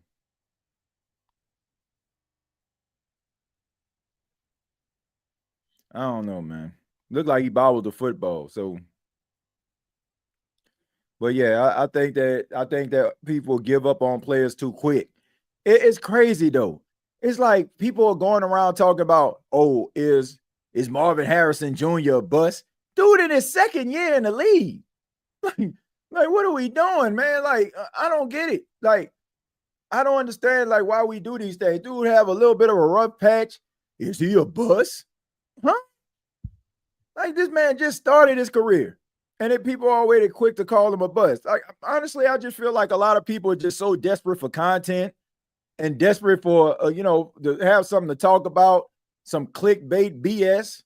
Like, now all of a sudden, like, okay, person has a bad game. Oh, is he a bust? Like, I'm not trying to call no first year, second year player no bust. I'm just not. Like, I want to see if this guy can be able to get himself on the field. Can he elevate his game? If he can't, then let's have a conversation. But most people, they just quick to try to call a guy a bust. Like, how can you call a guy a bust who just got into the league, still learning to be a pro? Oh, he's not the answer. He can't win a football game. He like, come on, bro. Like, these things are like sometimes guys just need to like develop. They don't want to give people no time to like. It's rather you good or you not. Like, ain't no in between. Like, if you ain't out here first play from scrimmage, you return the kick. If you don't return that thing 100 yards as a rookie, that boy a bust. Like, come on, man. What's happening, TJ? Just peeping and hollering while I'm at work to show my support and hit that like. I appreciate that, Damien. Appreciate that, man. It's the live watch along here on the State of the NFL, but I appreciate you for being here. TJ, Sentimental 2025 is done. Time to sell assets and start Shuck. It might happen in the next couple of weeks if things continue. TJ, why you think the Saints ain't draft Dart? And my dog Ross Jackson told me before the draft we was getting shucked. The fact that he predicted that is crazy. I think a lot of people kind of saw that. A lot of people saw that. Like, the way that they were actually going at him, and they liked him. Like, they liked him over some of these other quarterbacks. They weren't going to get Shadur because the reality is, he too outspoken, too real. You know what I'm saying? They too afraid of that type of energy. Jackson Dart, I think I think they was kind of afraid of his energy too. They want them even like clean cut, not rock the boat, passive aggressive type guys. I don't know, man. But all I know is like Jackson Dart was a good quarterback. You could see that he can make all the throws, and you probably would have had him as your starter, and you probably would have been in a better position right now because right now Jackson Dart to me is a little bit more polished than both Tyler Shuck and Spencer Rattler. So you would have been able, like, just on his personality and energy alone, you probably would have won a football game because he got some dog in him. As we look, speaking of dog, we got J.K. Dobbins running up the middle, fighting for extra yards, gets close to the first down, probably got about 8 or 9 yards on the play. What if the Saints had Scatterboo? Oh, it would be crazy. That type of player, man, New Orleans would embrace him. He'll have a daiquiri named after him already. TJ, do you? Oh, I already think I already read that. I already read that, King Arthur. But yeah, I think that Justin Fields is a talented quarterback. 2nd and 1 for the Denver Broncos. You got Bo Nix under center, and you got Franklin in motion. All right, so here's the handoff, and this is the Dobbins, and it's about the easiest first down that you're going to see. So right now, the Denver Broncos are just wearing down the Cincinnati Bengals. Doesn't seem like they can move the ball offensively, and maybe it's affecting the defense, feeling like it's just not their night. Trey Hendrickson still on the side, dealt with an injury and late in the second quarter. So in and out of the lineup. 1st and 10. Bo Nix in the gun. J.K. Dobbins along the backfield. Troy Franklin in motion. Moved from right to left. Looks, throws the ball, and it sails, and that pass is incomplete, but there's a flag on the play. Let's see what this flag is all about. And they're calling offsides on the Denver Broncos. So that's going to be a 5-yard penalty, going to move them back just a tad bit.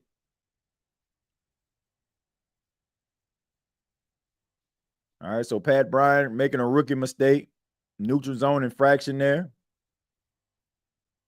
Hey, TJ, has Hall and Wilson. Come on, man. I mean, look, you can have Hall, but that's the thing. Like, we look at the players that are at their disposal. That's cool and all, but you also got to be able to understand the game plan and the schemes that favors guys. Like, we look at, man, this is not like, man, you can have all the talent in the world, but if you don't have the right game plan and the right scheme and the right, like the right coaches to be able to come up with game plans that are beneficial, as we see RJ Harvey make a couple guys miss for the first down, you're not going to be able to find success. Like, it's way more. Like, I want people to understand it's way more than who you have as a player. Like, you need the right circumstances, you need the right scheme, you need the right play calls in order for guys to maximize their potential. Plain and simple. Like, it's not just about guys going out there running routes. He can run. Like, it's way beyond that. And I'm telling you, man, like we start. That's how we evaluate players. We look at who they got on the team. But I don't care who you got on the team. If you don't have the right coach that is scheming it up offensively and defensively, you will never see the full potential of those players. Ever. Like, you'll probably see little moments and stuff because they're talented guys, but they won't live up to their true potential. They won't.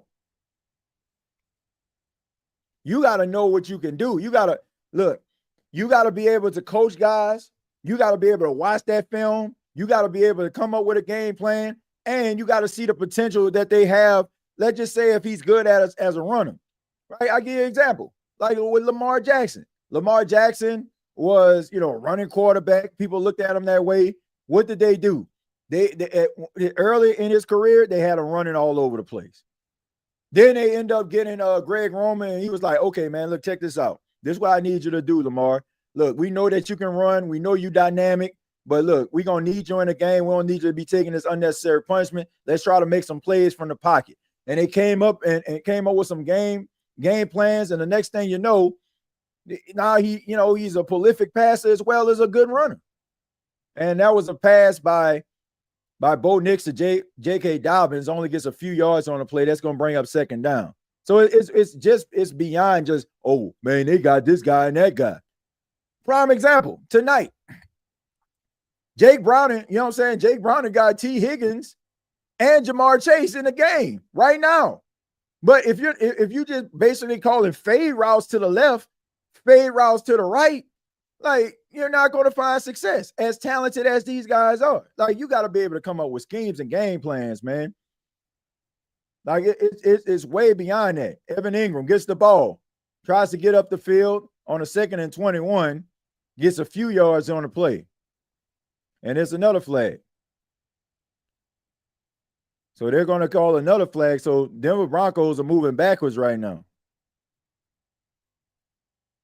I mean, like I said, I mean, I know, I know when it comes down to players, it's like, man, we just look at, like I said, we look at the roster, and that's fair. But, bro, you already know, like, you can have a bunch of talented people on a squad.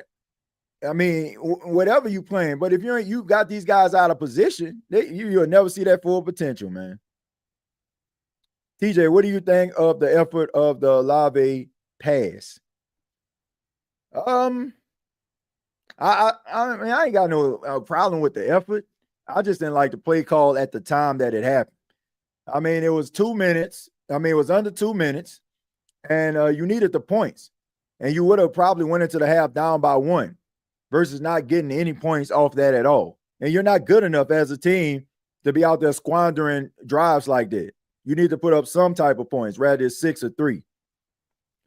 TJ, the Bengals fans talking about trading Joe, let's get them. Like, if they talking about trading Joe Burrow, like, I'll have what they're having. I mean, they must have made that comment coming out of Planet 13 in Las Vegas.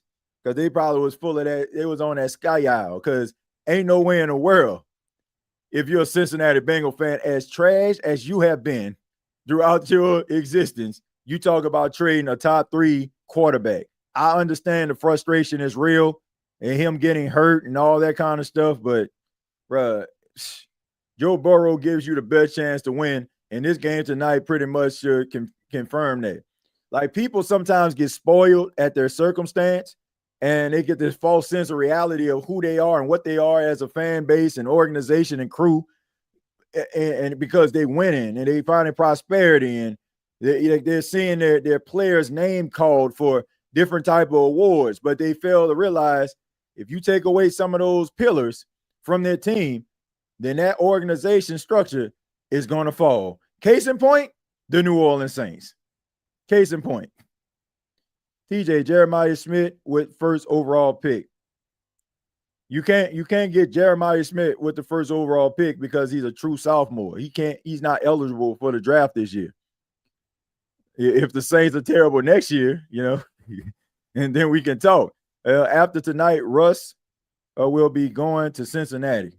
Yeah, you got to do something. I mean, before this season really gets out of hand. I mean, this is a winnable division. The Baltimore Ravens don't look the part. Pittsburgh had a really good showing versus Minnesota, but I think that had a lot to do with the fact that Aaron Rodgers just owns the Minnesota Vikings. I mean, he has throughout his entire career. So why stop? Because he's no longer in the NFC North. So that had a lot to do with it. Him understanding who the Minnesota Vikings are and his experience playing them. They said they tied him every year. It's the same thing with him. The Saints, man. Look, if Joe Burrow ends up like getting traded or getting cut, I mean, if he cut on Sunday, he gonna have a job on Monday. Trust and believe, and he'll be able to pick his spot. There's not like these fans can talk all they want to about Joe Burrow. They can talk all they want to about him, but at the end of the day, this man is one of the best quarterbacks in football. And you would be absolutely insane. Absolutely insane if you get rid of Joe Burrow. If they get Joe Burrow some protection, maybe he wouldn't get hurt so much. That's the truth. But hey, let them believe what they want to. I was talking to a Bengal fan, and it was like, I said, man, y'all gonna have a good season. Y'all got Joe Burrow. He was like, yeah, but a lot of people feel like Joe Burrow does too much. I'm telling you, man,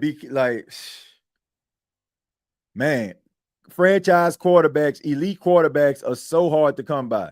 As we see a pass, and that pass is caught. And that's to Ilzavash, and he's able to get up the field. Pretty fun name to say, Ilzavash. All right. Now, he's more of that number 3 receiver.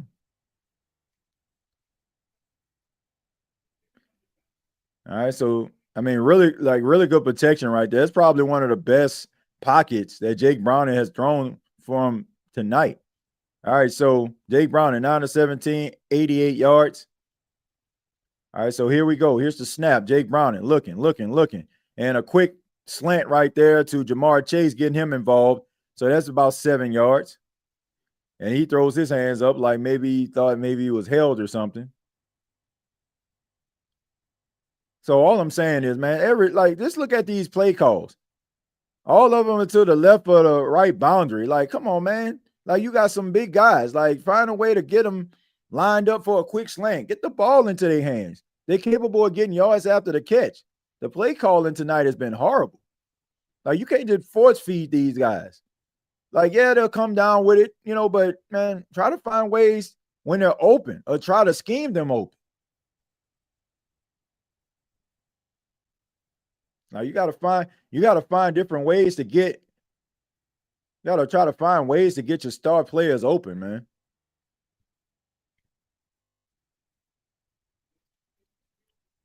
All right, so here we go. Play action, looking, stop and go, throws it, checks it down, but there's a flag on the play.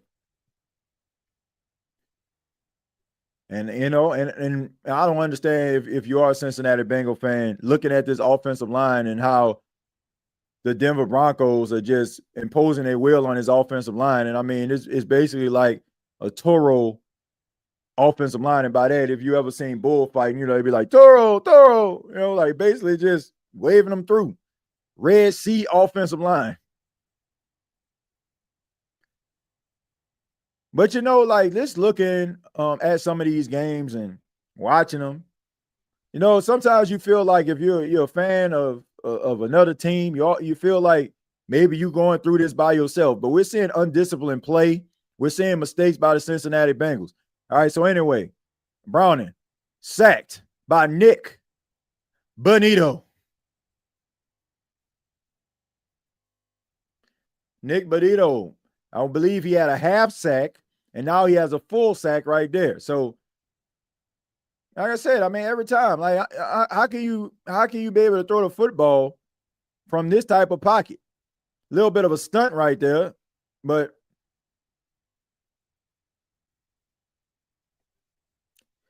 Nick Bonito is getting after the quarterback. Like I said, I mean, every time he goes back to pass, pressure is in his face.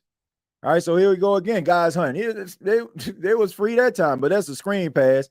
And they try to give it to Chase Brown. He tries to get up the field. He gets a few yards on the play, but it's going to bring up 3rd down and long. So this has been an issue all night long. The pressure that Vance Joseph has been inflicting on his offense, like, it has made it very difficult. I mean, he's bringing stunts. He's bringing delayed blitzes. He's backing off. He has had Jake Browning's head spinning right now. Like, he doesn't know if they're going to send a blitz, if they're not going to send a blitz.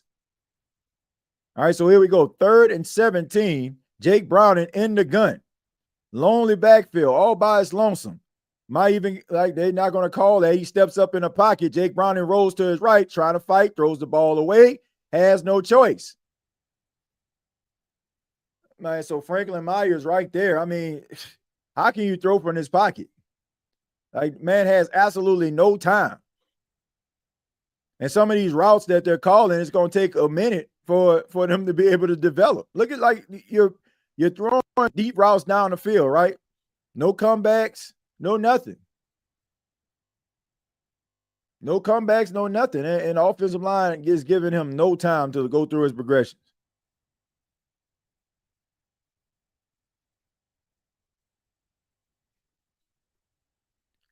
Well, TJ, if they feel that way, let's trade for Joe. I don't care who we give up. You ain't lying. They can have anybody they want. they can walk through the organization and be like, I want him. You ever seen, like, that documentary on Michael Jackson? He went into that antique shop. He's like, I want that. I want that. Like, shoot, he can do the same thing. Let me get him. Him. Shoot. We'll start over again. Let's get a wide receiver in the 1st and 2nd round for Joe. Hey, TJ, it's possible Kamara and Olave will be gone by trade deadline. Not out of the realm of possibility. And I'm in favor of letting Alvin Kamara go. Not the fact that I don't like Alvin, just the fact that I feel like the New Orleans Saints are just wasting this man's prime years. They're just wasting this man's prime years. Like, I know Alvin don't care. Like, Alvin don't seem like the type of person that's, like, driven by money or accolades or championships. He just seemed like he understands football is his job, but he has the opportunity to create a legacy for himself. And the Saints basically got people thinking that this guy is an afterthought. And we know that in a better situation, Alvin Kamara can still be one of the top running backs in the league. He can still be going strong, just like some of these running backs like Derrick Henry and Saquon and all these other guys, that's been playing for quite some time are doing. But right now, I just think that a lot of people have forgotten about how talented Alvin Kamara is because the offensive line has been trash and the New Orleans Saints have not been doing this guy any favors. And they have stripped him over the last 3 to 4 years of everything that has made this guy so special as a player, because Sean Payton was the one that drafted him. So he was able to cook up a lot of plays for Alvin and get him involved in the game in a multifaceted of ways. But when Sean left, it seemed like the scheme and and the game plan for Alvin Kamara left with him. So I'm not trying to see Alvin Kamara go out there and just be running through into a brick wall year after year, week after week, month after month. I don't want to see that, man. I want to see this man live up to his full potential and maybe be flirting with Canton if he can't make it. But the New Orleans Saints are setting this man back 2-3 years, wasting this man prime years. TJay, how much better is our offensive line versus the Bengals? I mean, they're giving you some hope. I mean, the Saints offensive line has been questionable, but it ain't as awful as what I'm seeing from the Bengals tonight. Awful. I thought Alvin didn't have a trade clause. A no trade clause? I don't know if that's I don't know if does he?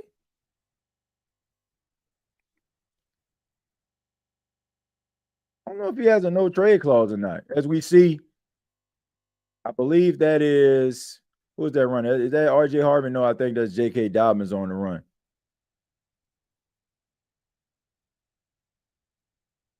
And we see Jamar Chase talking to his coach, Zach Taylor. He's talking about him open. He's frustrated.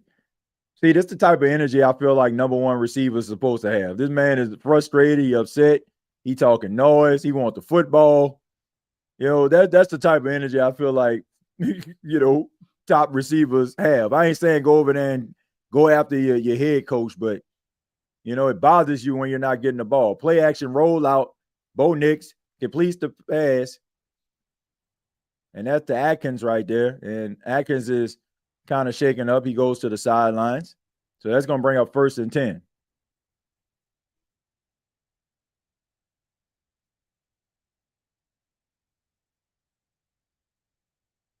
Let's see. Does Alvin Kamara have a no trade clause? So it says while contract details in the NFL are often very complex, Alvin Kamara does not appear to have a no trade clause in his current contract. So he doesn't have one. He doesn't have a no trade clause, so they can trade him. That's Troy Franklin getting up the field on a wide receiver screen. Really good run right there. Really good catch and run from Troy Franklin. And right now, I mean, it's Whirly Dervish right now. I mean, Denver Broncos are just absolutely just doing whatever they want to offensively. And defensively, they basically have neutralized and shut down Jamar Chase and T. Higgins. In fact, I've been said that let Alvin go compete for something for real.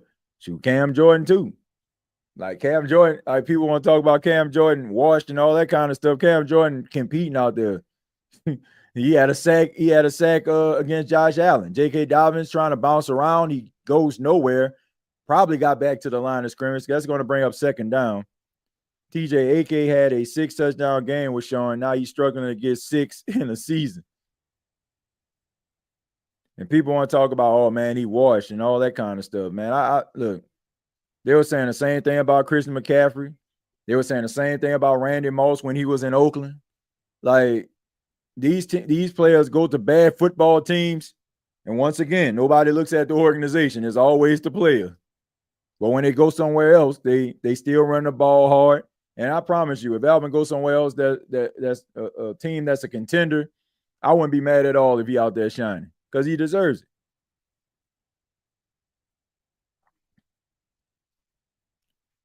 Vance Joseph, New Orleans boy. Yeah, Vance Joseph is a Louisiana guy and calling a really good game defensively tonight.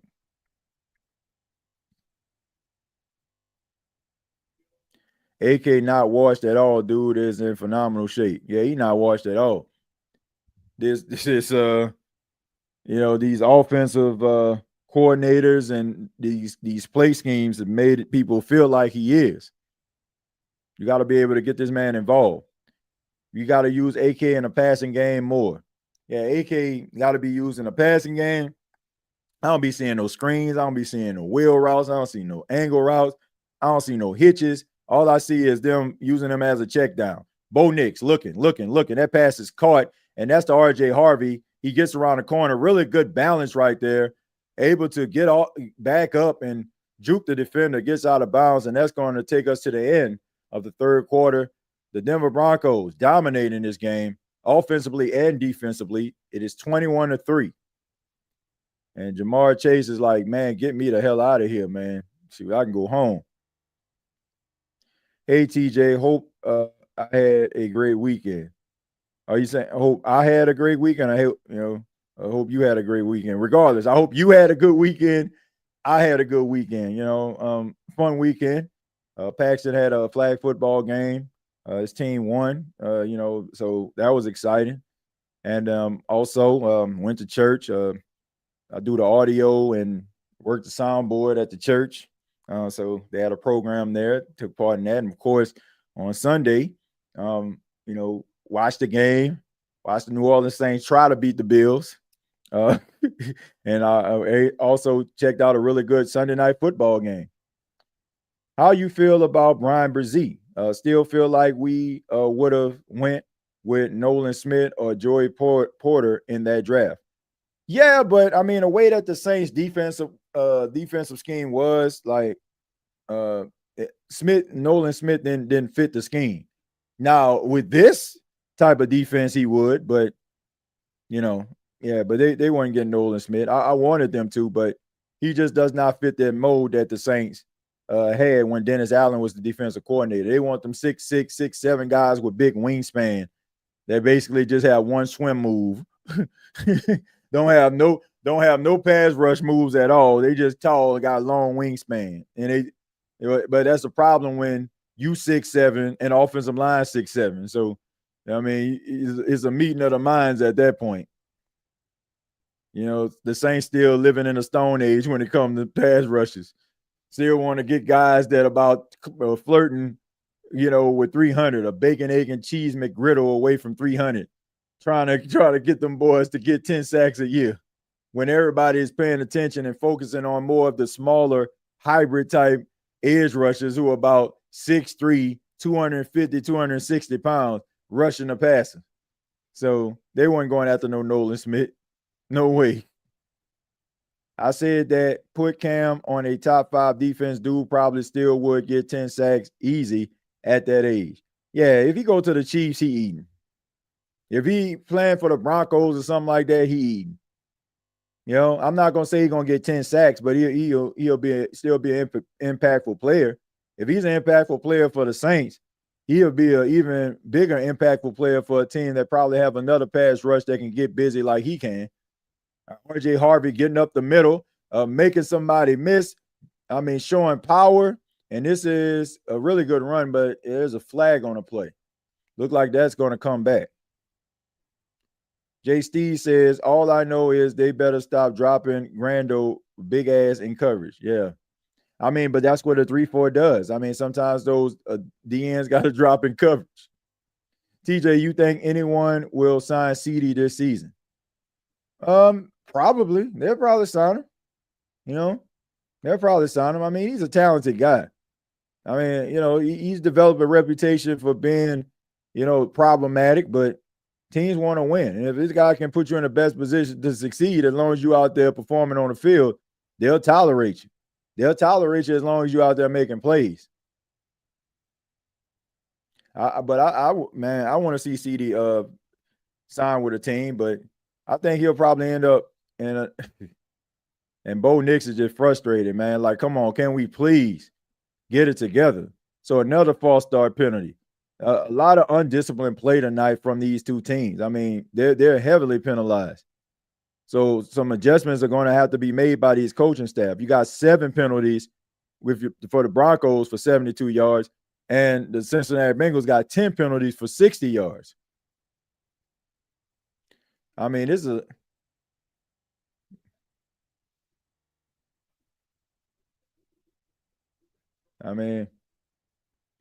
it's just it's been a sloppy game.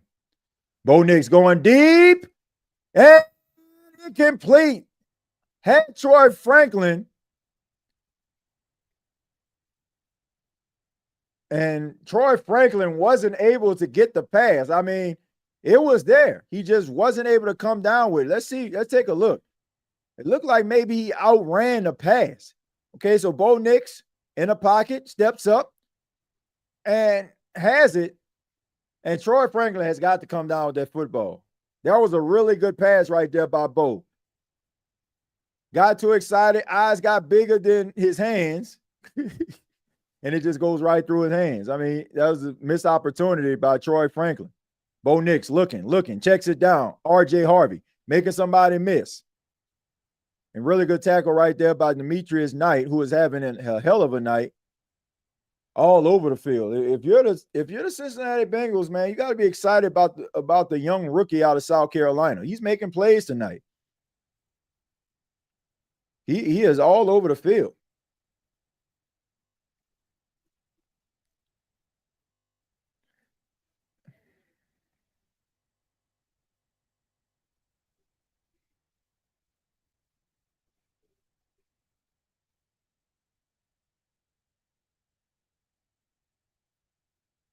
All right, so anyway, Bo Nix, that pass is caught by Evan Ingram, and he gets up the field in the 3rd and 20. That's going to bring up 4th down. So they just basically kind of check it down, get off the field.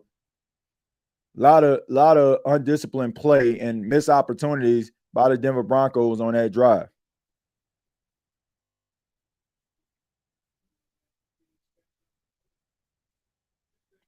Chantel, what's the word on Shedeur in Cleveland? Yeah, that's a good question. TJ, did you see that pitiful Cleveland Clowns game that got the brakes beat off of them? They finally, doing a quarterback change, Flacco threw 8 interceptions in 4 games. Yeah, man, I didn't understand it in the first place. You know, the Cleveland Browns, to me, man, my goodness, like they walking around here like they done something. Like, bro, y'all ain't had solid quarterback play since Baker Mayfield. And even y'all thought that Baker Mayfield wasn't good enough. Now Baker Mayfield out there eating for Tampa, winning football games, got the Tampa Bay Buccaneers winning the division right now, and they around this thing turning their nose up at a quarterback that has some promise. But I don't know, man. You out here trying to go with old Joe Flacco when you should have just tried to see what you had in one of these quarterbacks in Dillon Gabriel or Shedeur Sanders. So I don't know, man. So I'm pretty sure they're going with Dillon Gabriel and trying to see what he can do, see if he can actually provide a spark. But I didn't understand the Flacco signing, him being a starter. I just didn't understand it. But that's the reason why the Browns, unfortunately, haven't won anything. Because they sitting up here acting like they just a premier franchise. Jimmy Haslam, like, I don't know, get too involved, be talking out the side of his neck. Like they just a destination spot. Like they basically just throw money and make mammoth deals with key players. And okay, I can sit up here and sign a 5-year deal. I can be miserable for 5 years for $200 million guaranteed. Shedeur is definitely better than Gabriel. I mean, look, I don't know how that's going to pan out. I think Dillon Gabriel is talented, but I just think that the battle should have been between those two guys. I can even understand Kenny Pickett. He's still young enough to be a part of that before they moved him on to the Raiders. But it was, man, they just shoot themselves in the foot. They just get in their own way. It just didn't make any sense in the first place. TJ, if the Saints fire sale before the deadline, will end up being with the Lions and the Bucks were for the most of the 2000s. I don't think trading away everyone is the answer. I'm not saying trading away everyone, but I'm talking about individuals that more than likely you're not going to pay. And, more than likely you can probably get something for. I'm not saying have like a full fire sale where you're just getting rid of everybody. But I do feel like you need to look at your team, look at the direction of your team, and you also have to look at, are you going to have these players for the foreseeable future? Do you see them a part of the future of the New Orleans Saints?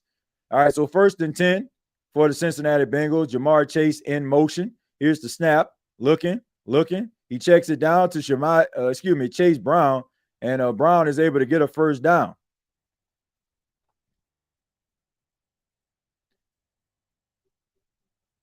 I mean, they have not been able to push the football tonight, the Cincinnati Bengals. I mean, but that was a really I don't want to say it was a confident throw, but it was a much needed conversion. I mean, when things are just going wrong throughout the night, you just want to do something right to kind of breathe a sigh of relief.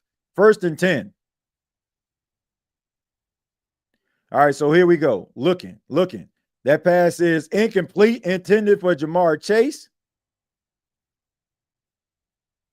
So Jamar Chase, I mean, he wants the football. He's been frustrated all night, but you got to be careful not to allow the frustration to affect your play. When opportunities are there, sometimes you're so frustrated at how the night is going, you find yourself being lost. Not just out there when it comes to the score, but psychologically as well. 2nd and 10 for the Cincinnati Bengals. You got Jake Browning in a gun. Here's the snap. Looking. Tries to step up in the pocket, and he's sacked by Franklin Myers.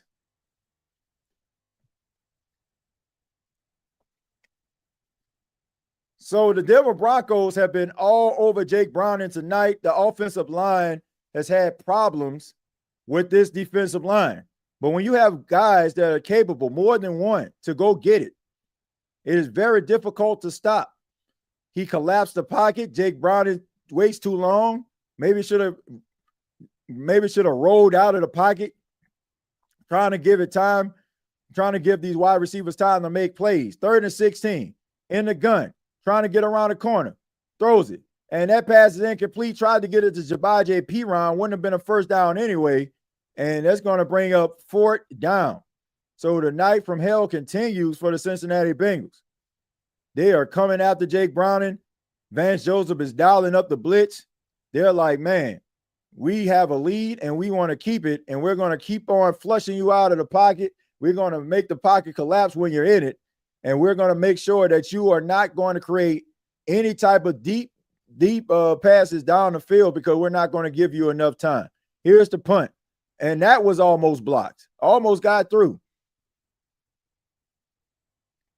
All right, so Mims picks it up, tries to run, and he gets tripped up.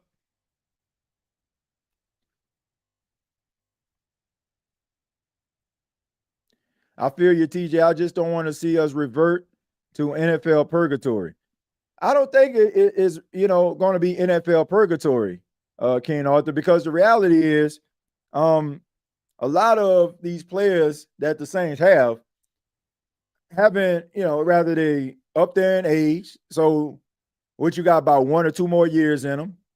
Guys that, have been available, but haven't really given you what you need at that position. So you can get draft picks and, and like I said, the cap situation will be more favorable to you next year. So you'll be able to get, younger players, to come in to help you win football games.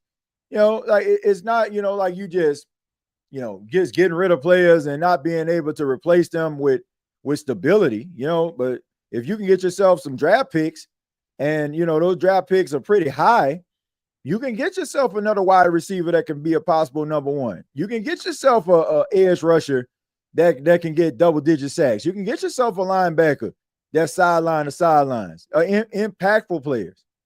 But right now, the New Orleans Saints, they, not too many dogs on the football team, a lot of Jags right now. I'm not saying that they don't have no dogs, but you got more Jags than dogs on this football team, if you ask me.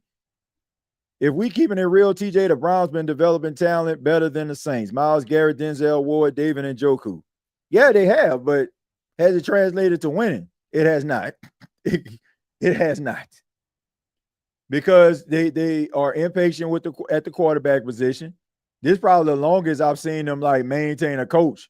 And you sitting up here trying to go after a veteran quarterback that's over the hill and past his prime. You're not winning football games like that. But yeah, I mean, they got a lot of talent. They got a lot of talent on that football team, but still ain't translating to wins because the organization is not very good. The Saints have a clause from their former owner, Benson, to keep a core structure. Well, I think a lot of it is, the way that the Saints organization operate. They become too emotionally invested and they look at these players, okay, like they family, which I understand, if a player's around, like you want to treat them with respect and want to make them feel like they valued, but you also have to understand it's a business too. And if guys not producing, you can't just give them an extension because you like them and he bought you a sweater on Christmas. J.K. Dobbins getting around the corner and he gets enough for the first down. So on a toss play, we see J.K. Dobbins get around the corner for a first down. So, TJ, you're saying we have a chance to beat the Texans in terms of turning it all around. Yeah. I mean, we've seen it. On the offensive side of football, they drafted C.J. Stroud. On the defensive side of football, they drafted Will Anderson. And I know that C.J. Stroud isn't playing his best this season, but you have stability at the quarterback position, and you got stability when it comes to the pass rush. So, yeah, the Saints got to just do the right thing, which, they haven't been doing. I mean, this draft so far, it seems like, they got some players that can make some plays, but throughout the years, they've been whiffing on these draft picks. TJ, how long is Kellen's contract with the Saints? I'm not sure how long his contract is, but I'm pretty sure, they didn't say, okay, we're going to give you 1 year to get this thing right. Like, I'm pretty sure like they committed to him for at least 2 to 3 years. Like, I'm not judging Kellen Moore based on this season. I mean, I judge him based on undisciplined play, but when it comes to the talent, like, I'm not judging him based on that. I'm not judging him on that. Like, I mean, that's just unfair. But I can judge him on undisciplined plays, the miscues, not having a team prepared. Those are the things that you can like pretty much critique him on. TJ, I'm hoping they trade Shadur by the trade deadline. They rejected an offer for him yesterday from a team. So, I mean, I don't know what they're doing then. If you don't want him to be there and he ain't ready, why are they rejecting it? I don't know, man. It just seemed to me like they probably know he probably going to end up being a starter, as we see the pass caught by Marvin Mims for the first down. They probably see the talent in him, but they want him to be humble. Like, it just seemed like the NFL made this I don't want to say collusion, but they made a collective effort in trying to humble this guy. Okay, or he think he better than this. He want to walk up in here like he hot-ish. Watch this. If Shadur Sanders would have not said anything, would have been a model citizen, walked up in there, yes sir, no sir, yes ma'am, no ma'am, type mentality, like he would have heard his name called in the first round. There's not a doubt in my mind that would make me feel otherwise. This is all about trying to humble this guy. That's what the Browns are doing. That's what the NFL tried to do. But what they didn't realize was that's this guy's true personality. That's who he is. He has this belief in himself. And when you're not faking or joking, it's hard for people to kind of understand that, because you have so many people out here faking the funk, making it seem like they're more confident than what they actually are. But this is a young man who's extremely confident in his abilities in regards to what people may think about him and want to question him as a player. He believes in himself. So, I think that's a plus that you have a player. And speaking of players, you need a player like J.K. Dobbins, who basically just dragged 2 defenders. And Zach Taylor is upset. Like, what the hell is going on here, man? Where's the effort? This is the type of game, man, they got to be careful. This is the type of game that get a coach job loss. This is the kind of game that get your job lost. Because I never thought that Zach Taylor was a good coach anyway. He just inherited Joe Burrow and went to a Super Bowl because of it. But I never looked at him as a good coach. Man, a Mickey Loomis of coaching, if you ask me. Inherited a really good, favorable situation. J.K. Dobbins round the sidelines, gets past the 20-yard line, and enough for the first down. And I think it's safe to say that the Denver Broncos defense is tired, figuratively and mentally out there on the field. And Dobbins goes over 100 yards for the night. Really good running, 6.3 average. He doesn't have a touchdown on the night. Hopefully that changes. They can get down to the red zone, and maybe they'll let him cash it in, man, to pretty much cap off a really solid night by Dobbins.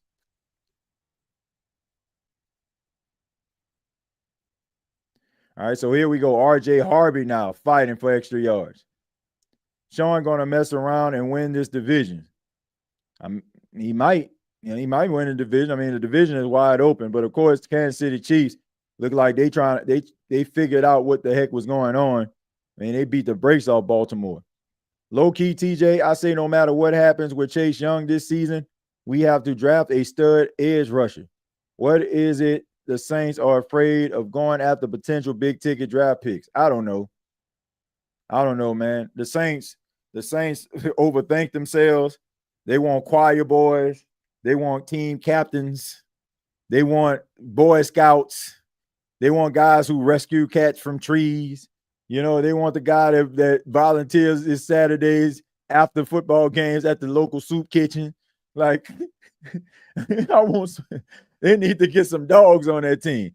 That's all we hear. Oh, such and such, he rescued a cat up the tree when he was 13, and then he dedicated his entire teams to the ASPCA. Like, who cares? I mean, nothing against the ASPCA, you know what I'm saying? Like, that's great stuff, but at the end of the day, like, can he play football?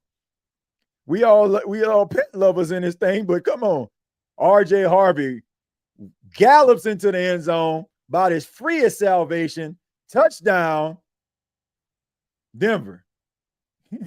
And I hope Sean Payton, for petty reasons, keep the score away that it is, because it is indeed 28 with a field goal pending. It will be 28-3.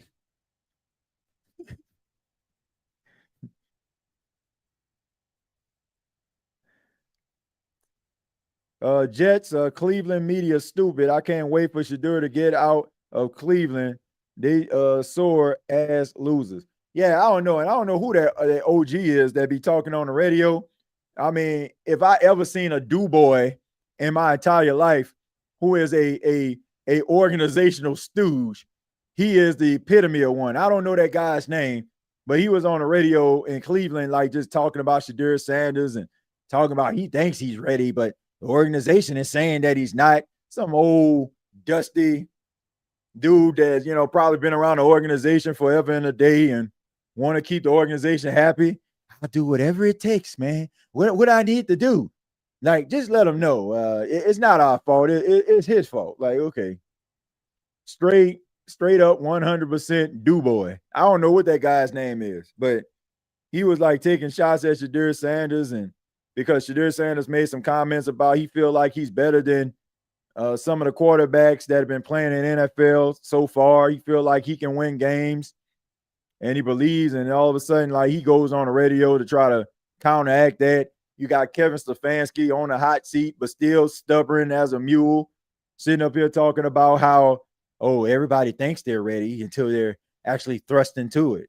Like, man, please, your job, like, yeah, you about one step out the door, man. You need to do whatever you can to try to keep your job. That's what you need to be doing. TJ, over the years, we've been good at finding underdog diamonds in the rough guys, but it's okay to grab guys with big names. Most of those guys earn the recognition. We should have taken Will Johnson. Should have taken Will Johnson. Should have took Shedeur Sanders. Should have tried to aggressively move up for Jackson Dart. Like, you should have, like, man, you gotta do what you can to get the best players available. Like, not, I'm about to be the smartest person in the room. Ain't nobody checking for this dude. With the second pick in the 2026 NFL draft, the New Orleans Saints select Hank Turner, linebacker, Central Florida. Like, huh? What?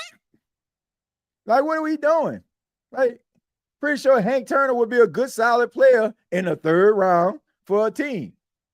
But we won't be the smartest person in the room. Hank Turner is a tough guy, overcame a lot of adversity.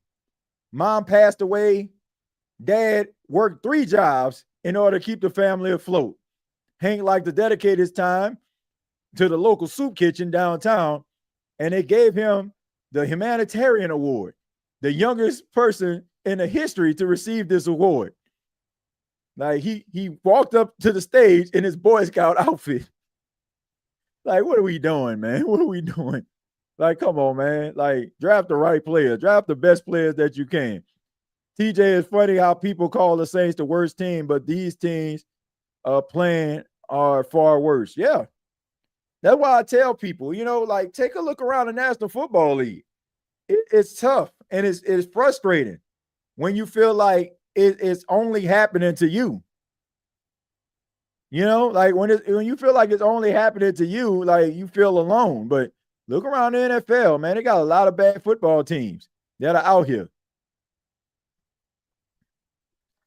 LOL, Hank Turner. Yeah, for real, man. Like these no-name dudes that, okay, man, he was a team captain, tore his ACL twice in college, showed resilience, probably had like one good season where he probably had 6 sacks. Yeah, that's what we need. A broke down player that's broke down before you even get him. But I like the interview because he's a smart guy and he's a tough football player and he was a team captain. Man, get Mickey Loomis up out of there, please. This man is ruined. Like what dude said, he's ruining the city. Ruining the city and then ruining the organization. Sounds like that skit on Key and Peele when the guys saying their names from college. Yeah. LOL, TJ, you a fool. Volunteers at the local soup hall. Yeah. Like looking for these Boy Scouts of America. Shoot, get some dogs on your football team. TJ, the Saints drafting Drew Aller next year. I wouldn't have no problem with that. I end around. Yeah, so Izavach on the end around, but defense right there. Tough night at the office for the Cincinnati Bengals. It continues, man. They can't move the football. Jake Browning can't deliver the football down the field. Offensive line in shambles. Like TJ, what was the score for the Saints game? 31-19. Saints lost 31-19. 2nd and 10. Jake Browning off to Jamar Chase. Bumps into Mike Gesicki. And he goes down. Singleton right there. So still can't get Jamar Chase involved. And a lot of fantasy owners are throwing their towels at the television. You're not going to throw anything sharp because you don't want to break your television. It's only fantasy football. But yeah, a lot of fantasy owners are upset tonight. Thought Jamar Chase might go off. Foskey was broke mentality. Exactly. I swear Mickey Loomis be on that dog food. Mickey Loomis just think he's the smartest guy in the room, but he's destroying the Saints organization. T. Higgins trying to get to the first down mark, and he's short. So that's going to bring up 4th down. So are the Bengals going to go for it? More than likely they will, with about 3 minutes left and a pretty much insurmountable lead for the Denver Broncos. Thank you. I don't get the games here. You ain't missing nothing, Chantel. You ain't missing a thing. Probably a good thing at this season you're not getting those Saints games. TJ, that Key and Peele skit was hilarious. One of the guys' name was Stan McCringleberry. It's amazing how little I care about football when the Saints poo. Only here to support the podcast, TJ. MNF, I appreciate it, man. Look, I'm enjoying this new project and new journey that we've been on this season, State of the NFL, doing these live stream games. Some of these games have been exciting, more so than not. Like tonight, it's pretty much a snooze fest. But man, do I miss those times where Sean Payton would be dialing it up and that the game was going to be over if you're a Saints fan. When the Saints pretty much had it well in tow in the 4th quarter, where we can kind of have conversations like this for filler. I mean, this game is pretty much over here. I mean, all that's left is the singing. All right, so pretty much here's a handoff to R.J. Harvey. It's all about ball security at this point. That's what it's all about, milking the clock as we get down to the 2:40 mark.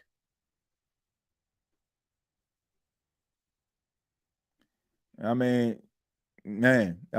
torn ACL, sprained MCL, appendectomy, strained calf, right wrist surgery, turf toe. Man, like people are tired, like people frustrated at it, but man, look at your offensive line. Like it's a miracle you have a quarterback still playing. All right, R.J. Harvey, very smart play right there, tries to stay in bounds. And did he go out of bounds? They saying that he did. So he tried to stay in bounds, but the defender shoved him out of bounds, so it stops the clock. TJ, you have a realistic 3-year plan to turn the Saints into a playoff contender and a Super Bowl contender. What would be your moves? Number one, solidify the quarterback position. Find your, if it's not in a building, which no disrespect to either quarterback, I don't feel like it is. Find yourself a quarterback of the future. You know, a guy that's going to win you some football games. Shore up your offensive line. Get yourself a number one true receiver that's going to be able to be a difference maker for your team. Also, get younger and more explosive on the defensive line, and make sure that you get yourself a true lockdown corner and a really good solid number two. That those are like the 3-year plan for me. Drafting young players, maybe adding a guy at a key position that has made some plays, still young enough to be able to bring something to the table for your team. But it all starts with the quarterback position. I'm starting with the quarterback position. And I need to find somebody that's reliable for him to throw to. I would keep Rashid Shaheed, would not keep Chris Olave. I would draft a really good, true number one receiver coming out of college, and I would draft myself a quarterback that is capable of winning football games. That's where you need to start. Get yourself some guards. I'm not messing around with no Trevor Penny. I'm definitely ain't messing around with no Cesar Ruiz. Let them go ahead and go. Right? Bye-bye. Stop trying to make them work. And get yourself some offensive linemen. Rather it's through free agency or through the NFL draft. I don't care. Like, show up that offensive line. You got two studs at the left and right tackle. Kelvin Banks is a stud. Tell Asa Fuago when he's healthy, he's a stud. Like, the guard position is the problem. Eric McCoy is one of the best centers in football. Need to show up that right guard position. Get yourself, and allow your offensive line to be able to open up lanes for you to be able to run the football effectively. But yeah, that's my 3-year plan. Starts with the quarterback. You're not winning jack if you don't have a quarterback. Not winning nothing. So,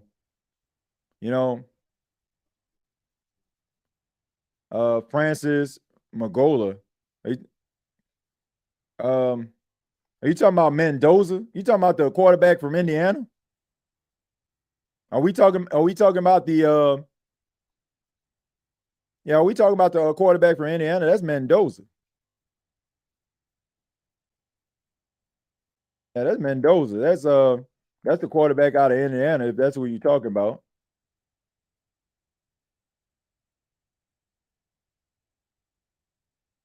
Yeah, that's that quarterback out of Indiana that's rising up the draft boards. Fernando Mendoza.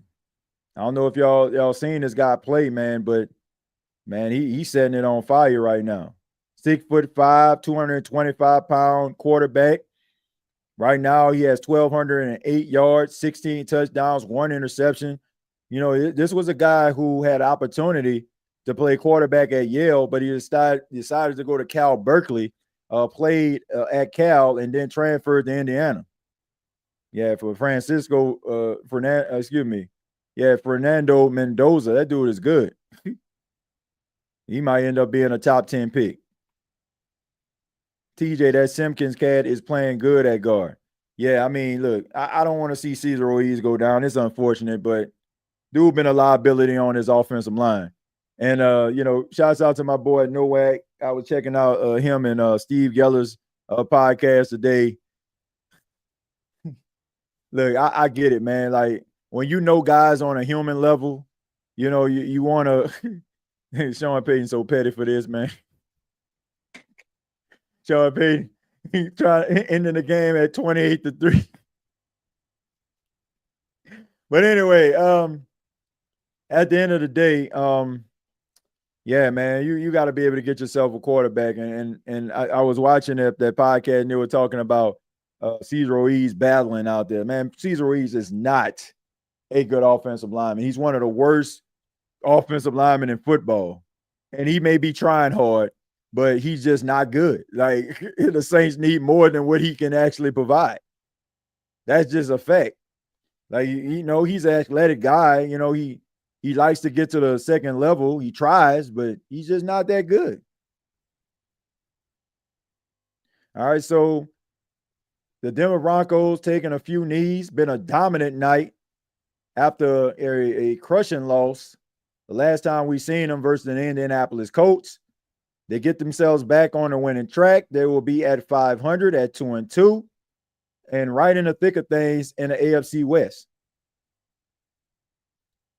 He's a guard type in the NFL. Caesar salad injury is a blessing in disguise. Not wishing no harm on a brother, but he never getting his job back, hopefully. I mean, if Torricelli Simpkins can go out there and play well, then guess what? He'll end up, getting that job, and maybe he can hold on to it. All right, so the Broncos, 7 straight home win. 3rd longest active streak in the NFL. Sean Payton winning games at home. Who would have thought? Broncos go to 2-2.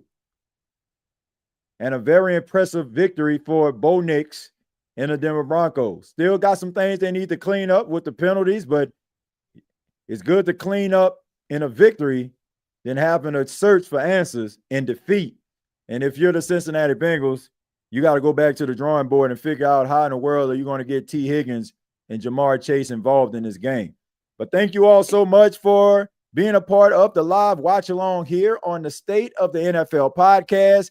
Once again, my name is TJay Jones, and I hope you enjoyed the podcast. Hope we didn't put you to sleep like this football game did on Monday night. Wasn't an exciting game at all, but credit to the Denver Broncos. You have a team that's limited. You go ahead and you step on, you put the foot on the neck, you dominate from start to finish, and you get out of there with a victory. And that's exactly what they did. But thank you so much for sticking around, ladies and gentlemen. Thank you for those that put their questions in the chat. Thank you for those that have been watching at home, on the go, or riding in your car. Really do appreciate this. We will be back on Thursday night. We have another NFC West game, the Rams taking on the San Francisco 49ers, if I'm not mistaken. Let me make sure. I want to make sure I'm telling y'all the right game instead of the wrong game. Make sure I'm telling y'all right. Week 5 action. Let's make sure I'm telling you the right. Yeah, and I told you, NFC West action. So we seen last week the Arizona Cardinals taking on the Seahawks. Now we're going to see the 49ers traveling to SoFi Stadium to take on the Los Angeles Rams. Both teams are 3-1. That team that wins that game will be atop of the NFC West. So that's going to be an exciting game. Looking forward to calling it, being here on the State of the NFL podcast. Make sure you subscribe to the channel. We not only just do live streams, we talk about some of the hottest topics in all of the National Football League. So if you're into NFL talk, make sure you hit that subscribe button. I'm going to go ahead one more time before we go, put that link inside of the comments. If you have not subscribed already, please do so. I would really appreciate it. Till next time, I'll see you down the road.